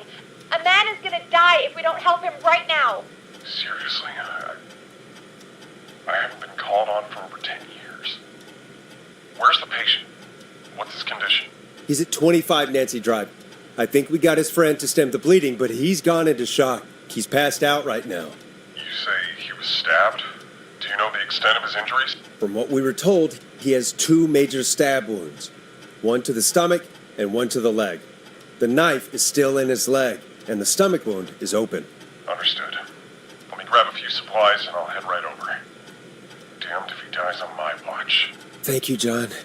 We'll let him know you're on your way. Good luck. Hello, Casey. Are you there? How are we doing? Bad. Jason seemed really weak and then just started thrashing. What about now? Is he still thrashing? He's passed out. Please tell me you found someone to help. Casey, help is on the way. My colleague will be there soon. You hear that, Jason? Someone is coming. You're gonna be just fine. Just hold on for me, okay? Just hold on. Come on. Hello, Casey. This is John Hedges. I'm here about Jason. Please let me in. I'm guessing that's Jason there. Casey, I'm gonna need your help. Forrest, Peggy, don't you two worry. We've got this from here. Okay. Forrest, we'll call you back later. I have to go now.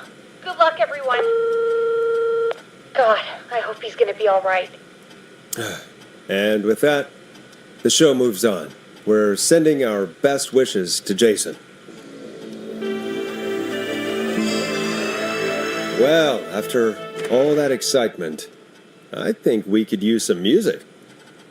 Come back upstairs when you're ready.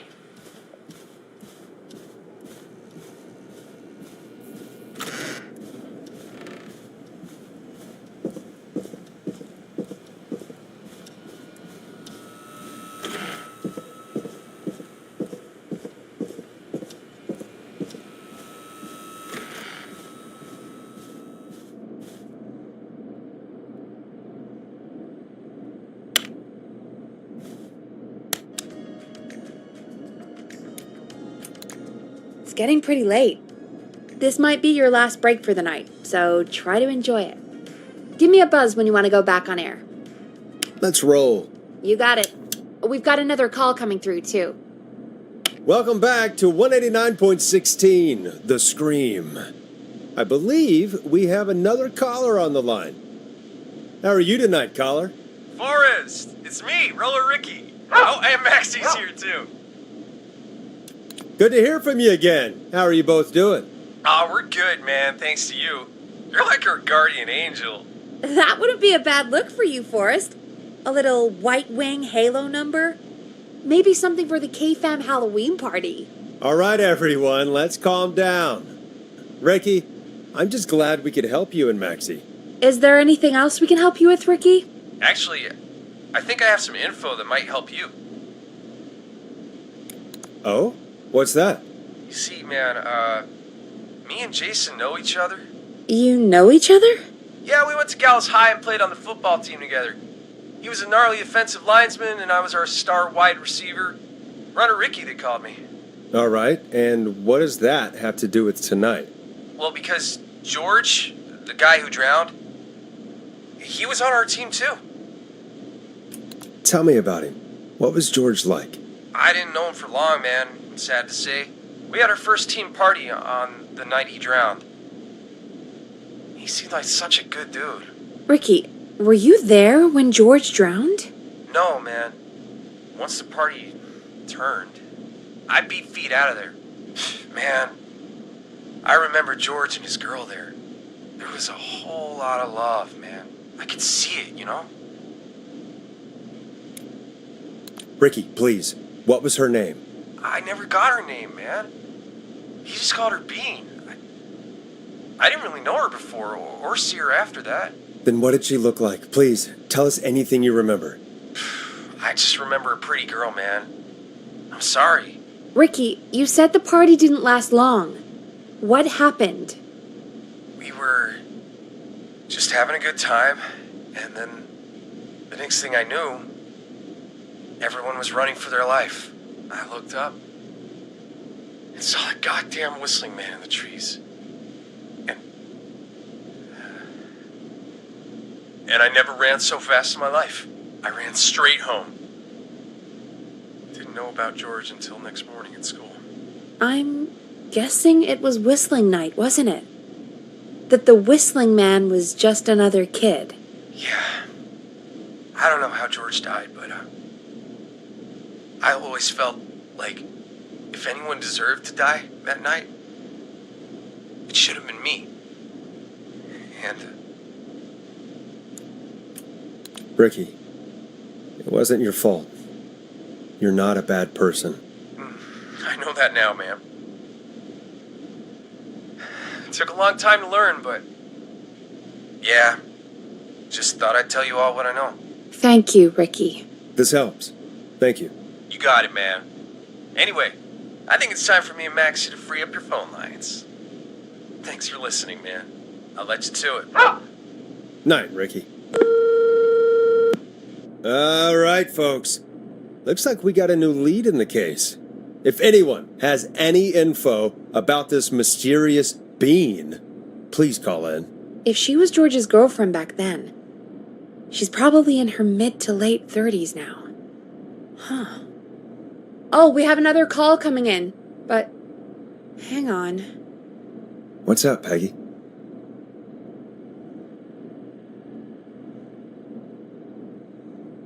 Peggy?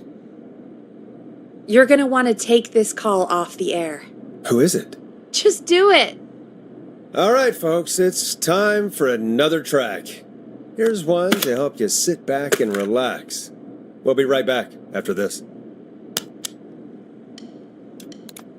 I hope this is good news, Peggy. Who have we got? Find out for yourself on line 1. Hello? Forrest! I'm glad I got back through to you. Sounds like it's been a busy night, huh? Surprise! It's Leslie, our 911 operator, leading the charge from Henderson to come save us. It's so good to hear from you. Are you okay? We're doing okay. Sarah and I are both happy to be headed back home. We're happy to have you too. Wait, Sarah? Oh, I mean Deputy Martinez. Anyway, we got back into radio range a little while ago. We've been listening in, but haven't been able to get through until now. Ever since you found Sheriff Matthews, it's only gotten worse. It's been a long night. Well, it shouldn't be too much longer now. I'm glad I got through to you. I wanted to let you all know what's going on. I'm made it to Henderson. Turns out somebody had cut the phone lines, and they had no idea what was happening. After I told them, well, their sheriff sent a goddamn squad back with me to stop this. That's great news! That's crazy about the phone lines, though. Do you think the Whistling Man cut them? I'm guessing so. I don't know how the Whistling Man did it. But that doesn't matter right now. Listen, we're coming in hot, but we need your help. I know Gallows Creek isn't a big town, but if we don't know where the Whistling Man is, we can't get him. Her. That's where you come in. You can count on us. What do you need? It might be a long shot, but here goes. The Whistling Man already called up a few times. I bet she calls again. We're still a little ways out of town, so if she calls, stall her. Buy as much time as you can for us to get in. And while you're talking to her, try to figure out where she is. We'll be listening in, so once her location is known, we'll head straight there and end this nightmare. I'll do my best. I know you will. Heck, I can see the headlines now. Forrest Nash's interview of a lifetime. Anyway, I'll radio the other cars and tell them the plan is a go. Hopefully the next time I see you, it'll be with our killer behind bars. Take care now. We'll see you soon, Leslie. Oh, thank God. It sounds like this is almost over. We're nearly through this. Best we don't waste any time then. Let's get back on air. You got it. Okay, Forrest, shut the music off. Bringing you back live now. Welcome back to The Scream with me, Forrest Nash. The line is lit up, but before I get to our next caller, I just want to say, things are looking up. It's almost over. But for now, let's bring in our next caller. Evening, caller. This is Forrest Nash. Hello, Forrest. This is John Hedges. I'm here with Casey. I wanted to give you an update on Jason. John! Is he going to be okay? He's a fighter. He'll be fine. We've got him stabilized and resting in a bed. We're preparing to move him to the hospital. Thank you so much. If you hadn't been there, then... God, I don't even want to think about what would have happened. Of course, Casey. We're just happy he's okay. John, Casey, you two did all the work. Tell Jason to get well soon from us, whenever he's up for it. Well, why don't you tell him yourself? Is this Forrest? Jason! We meet at last. It's good to hear you, Jason. How are you? Oh, well, you know. I've got a hole in my stomach, and there's a knife in my leg, but John gave me something to take the edge off. So, I might feel even better than either of you. Oh. Take it easy until you get to St. Gabriel's. I will. But, before that, I needed to call you. I'm guessing the Whistling Man is still out there? Yep. As far as we know, anyway. I was worried you'd say that. God damn it. Actually, I'm glad you called. I wanted to talk to you about what happened earlier. Go for it. We spoke to Roller Ricky not long after you were attacked. You spoke to Ricky? Is he alright? He is now. I mean, he was attacked earlier, but this call came after. Hey, guys, I'm really sorry, but there's a call on the other line. I just need to make sure we don't have another situation brewing. You fill Jason in on what happened. I'll be right back. Sure, Peggy. Sorry, Jason, where was I? Yep. Ricky's fine. You don't need to worry about him. That's a relief. He told us about George. Sounds like everything's finally coming out now. It's been tough to hold it all in. Sounds like you've been holding back about something awful, Jason. I'm part of the reason my best friend is dead, Forrest. And the few who knew about it said if I ever said anything, I'd find myself in jail. For a long time. It was hell. And then the town just moved on. Like he'd never existed. Who killed George that night? Some of the guys on the football team had an idea for a way we could haze the newcomers. We decided to plan a party in the woods and have the Whistling Man crash it. It was stupid. We each had a role. I was the stabbed friend. At the party that night, I left the group for a second, met our Whistling Man, pretended to get stabbed in front of everyone. Started an almighty panic, those screams. That was the last time I saw or heard George alive. How did George die, Jason? I don't know. I was playing dead. But when I heard her scream... Ricky mentioned a girl named Bean. Is that who you mean? Bean? Oh, yeah. I guess George did call her that. Yeah. He called her Bean. I heard her again tonight, Forrest. Her name was... What? What happened? Are we still on air? No, we're not. Seems like the power is completely gone. How do we get it back on? I don't, we can use the emergency generator down in the basement. Reggie picked it up a while ago in case we ever needed to do an emergency broadcast. An emergency broadcast? Emergency? You know, nuclear war, alien attack, broadcasting a serial killer's location to the cops so we can end this nightmare. Fair point! It's in the storage area, in the far back corner, up on the wall. You might have spotted it earlier when you were digging around for all those tapes. It'll have a big red button. Just press that. See you when you're back.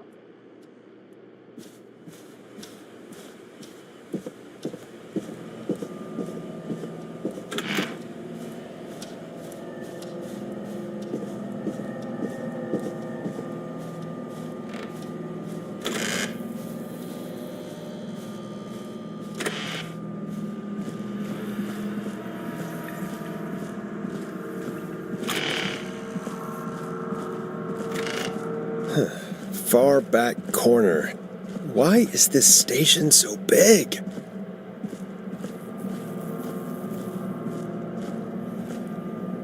That must be it. Boom! We've got power.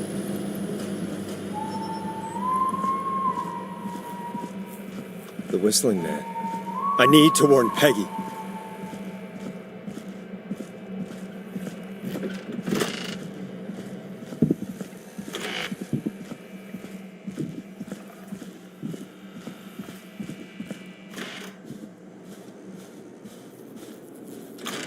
What the hell?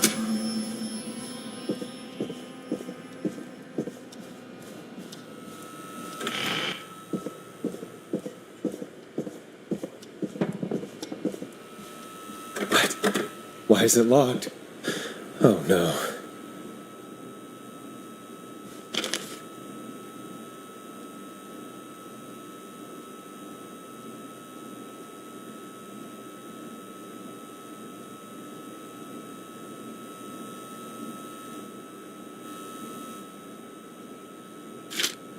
Peggy, where'd you go?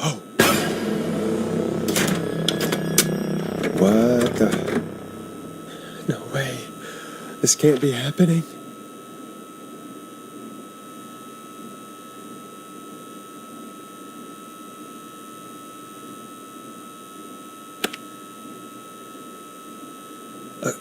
A call. Where's Peggy, Don? Have some patience, Forrest. It's almost the end of the night, almost the end of the show. But it's not over just yet. Got a little time still. So let's make the most of it.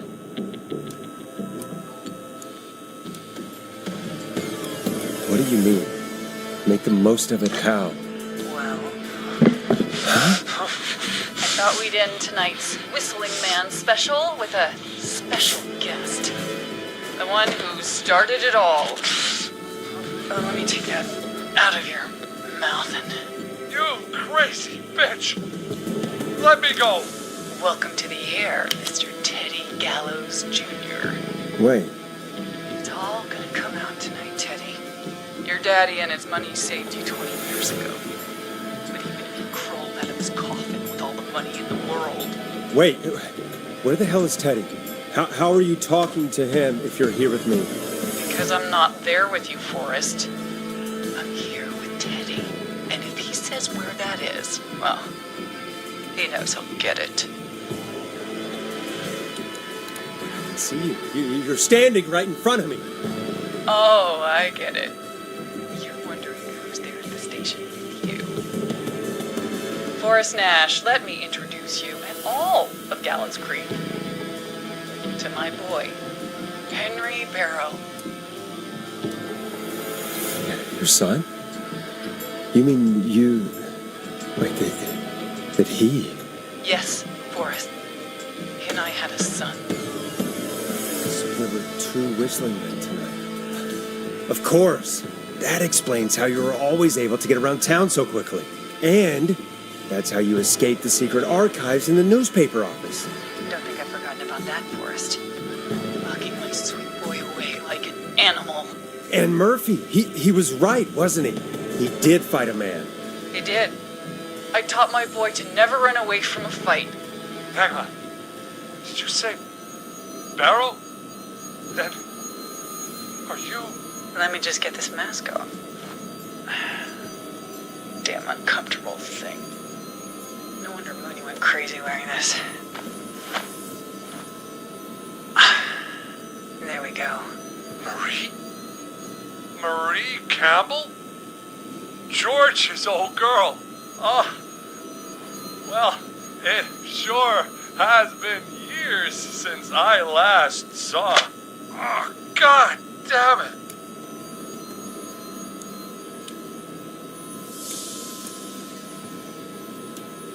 Where are you going with all of this?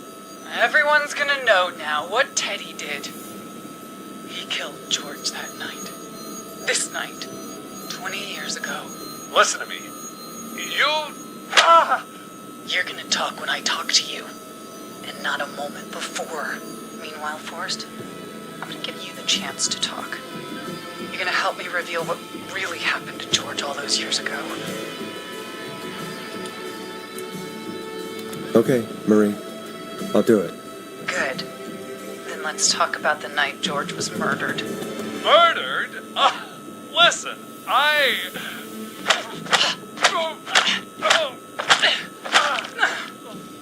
I said you speak when you're spoken to.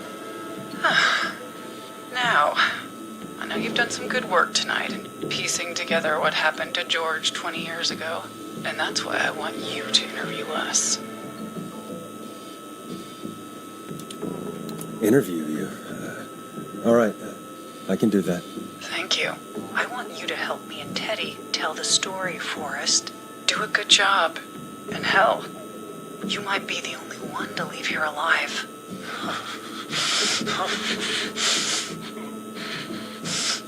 I need to drag this out. If I can buy Leslie time to get back to Gallows Creek, and if I can find out where Marie is, then this can end. Teddy, we'll start with you. Just, talk me through what happened that night. How did it start? how would I know?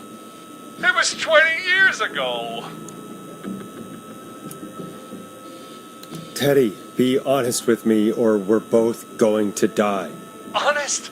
Forrest, I'm trapped here with a psycho. Ow. What the hell? God damn it. Okay. Our first team party was coming up. And when I saw the date it was scheduled for, I had an idea for a way we could prank the new guys. I understand that kids in Gallows Creek know tonight as Whistling Night. I'm guessing that's what you mean? Well, we didn't have a name for it then. It was just the night that Mooney went missing. But Whistling Night is what they'd call it later. Wait. You mean this was the first Whistling Night? Keep talking, Teddy. We went up near Whistling Point. God, who was there? Me, Jason, and George, of course. But George didn't come alone. He brought Marie. And Roller Ricky, he was there too, wasn't he? Yes, Ricky was there too. Runner Ricky, our wide receiver. I helped him off the bottle, you know. Because I'm a decent man. Is that so? Yes, it is. He came apart one day. Some people do. He had some issues. Wasn't stable. I didn't want him to hurt his chances in life. So, I helped him keep himself together. Yeah. You were afraid he would talk about that night, weren't you? Keep talking. About midway through the night, we put the prank into action. We looked up at the trees and saw Jason there, bloody, like he'd just been stabbed. And the Whistling Man, screaming. George and I and Ricky, we got left behind. But Ricky was in on it too. I know he was. He and Teddy were as close as anybody. Teddy must have told him to plan. Did you ask Ricky if he knew or not? I didn't see any reason to. Why? Because Ricky phoned up earlier. He didn't know anything about it, Marie. What? He had no idea what was happening. He said he was as terrified as anybody. Isn't that right, Teddy? You didn't tell him, did you? Ricky never could keep his mouth shut. If we told him, he would have given everything away. But well, it doesn't matter. He didn't run his mouth enough to tell anybody about it afterwards. He's still guilty. It was just a stupid prank. How can you still say it was just a prank? Oh, come on. God damn it! You made George think Jason had been murdered. He thought his best friend was dead. And so tonight you stabbed him for real? It's the role he wanted to play. Jason's still alive, Marie. He was with a friend. We talked her through how to stop the bleeding and got him professional help just in time. Oh. Well, shame he didn't have the good sense to die earlier. He's gonna regret that. Enough about him. Me and George took off running, but somehow we got separated in the woods. I ended up near the bottom of Whistling Point, and when I noticed George wasn't with me, I panicked. And then, I don't know how he snuck up on me, but the Whistling Man grabs me. I scream, and he starts laughing, telling me it's just a joke. I can stall for time here. How did you feel in that moment? I felt like nothing was real. Small and confused and... Who was under the mask, Marie? Who was the Whistling Man? It was Chuck. Chuck Brody. Laughing away. But then he stops. And he's looking up. At the top of Whistling Point. What was he looking at? Teddy, what happened next? Nothing. I mean, it was just... Teddy? George fell off Whistling Point. How do you know what happened? I saw it. You pushed him. You were up there. You were dressed as the Whistling Man too, and... I didn't push him, goddammit! I just chased him up there, and he kept backing up. When I saw he was about to go over, I reached out. That's what you saw. You liar! It's not my fault. He didn't know it was a joke. If he'd had any brains, he would have realized. You bitch. No one's going to believe this. After all you did. If she's lying, why the cover-up? My future was at stake, Nash. You know what it's like. People like us are bred for bigger things. I'm going to be the mayor of this town, Forrest. And then governor. And then, who knows? What happened that night was tragic. It should never have happened. But it was a mistake. It was just a stupid joke gone wrong. So my father sent Clive out to clean it up. Why should a blip ruin my future? George was a blip? He wasn't a blip, Marie. His father covered it up from there. I searched for George's body all night, but Sandra found him the next morning while out jazz running. she found him in the river, but she lied about that to protect Teddy. She said something about her rent going up, unless she... Teddy, did your father own Sandra Sharp's dance studio? It's Gallows Creek, not Sharp Creek. I'd answer the question if I were you, Teddy. Yes, okay. We own most of the town. That's it then. Your father was going to run her out of business, unless she lied and said she found him in the reservoir instead of the river. What my father did in his business dealings is nothing to do with me. The false reports. That's why you killed Sheriff Matthews, too, isn't it, Maria? Not just to get him out of the way, but... Everyone was in on it, Forrest. Even the coroner wrote a fake report. Said George was drinking. That he'd just got himself into trouble. And... I saw. I'm sorry. For all it's worth, Virginia didn't have much of a choice. She had a sick sister whose treatments she couldn't afford. She played along with the gallows to save her sister's life. And her own. Even still, she should have told the truth. I did my part. I tried everything I could think of. I even went to the newspaper, but no. That coward killed the story. We'll take care of Maurice Russell later. You've been through hell, Marie. I'm sorry. You've got no idea. It never should have started. You shouldn't have pushed my George off the cliff. He should have been punished. But it's coming to a stop. At least for now. Here, where George and I first met, before he joined the football team, was right after he shot the winning throw. Wait a sec. We're at Gallows Creek High, in the gymnasium. That's right, Forrest. Not that it matters, but yes, we're here.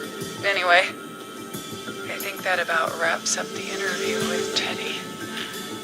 So... Marie? Where? Oh my god. Peggy! Teddy? You gotta help me. Quiet. You'll talk more later. Now I have to talk to someone who mattered more than you ever did. Peggy. It's been so long since I've seen your face. I worried you wouldn't come. Marie! Oh my god.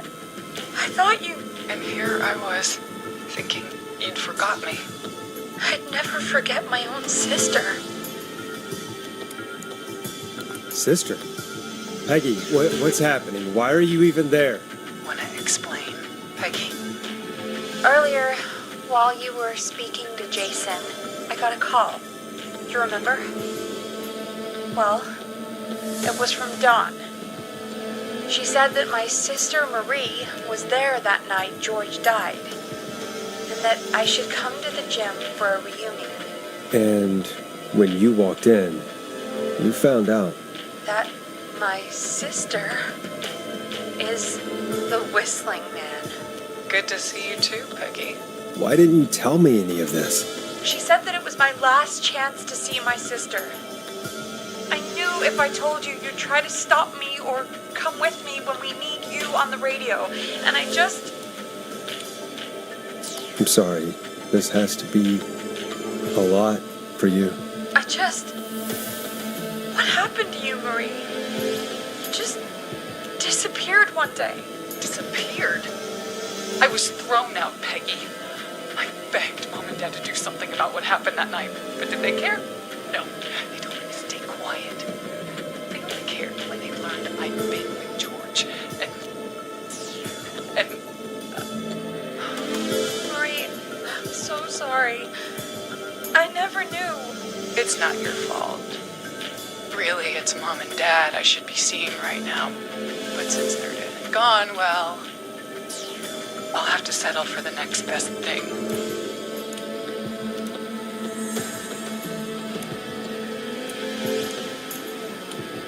You mean Peggy, don't you, Marie? Someone has to pay for what they did. Marie, please.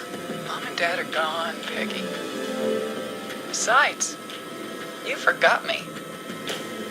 Just like the rest. You forgot. Marie, Peggy never forgot about you.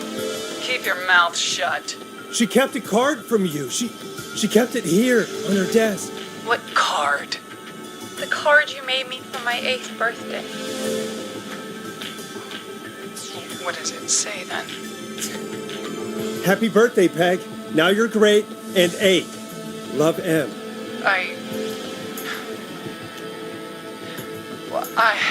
Henderson police! Freeze! No! Henry! Get out of there! Peggy! We have 2 wounded, and we're in pursuit of the suspect. Henderson police! Freeze! Forrest! Leslie, how's Peggy? She's been cut pretty bad, but we're here now. I'll be okay. God, Marie! Hey, Zara! I need you to look after Peggy. She needs help. Now. We got here just in the nick of time. Where's Marie? She bolted right as we got here. The police are right on her heels. It won't be long now. It's over, Forrest. Well, folks, it was a long night, but we made it through together. I'm gonna head off to go check on Peggy. This has been Forrest Nash.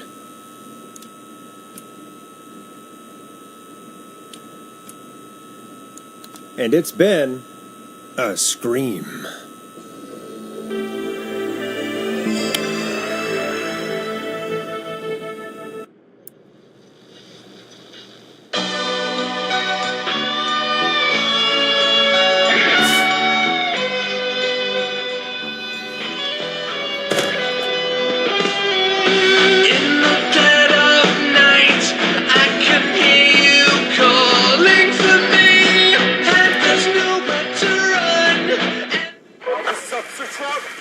Come in.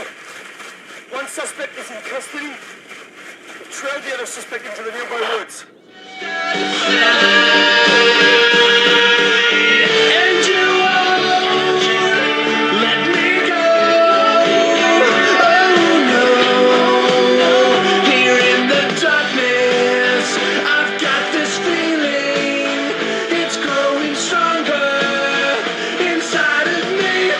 It's a killer frequency.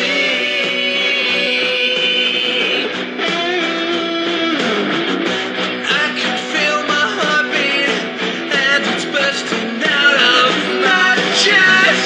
But the radio's on and it's playing the song we love best. I can feel but you're just out of sight. Let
suspect anywhere.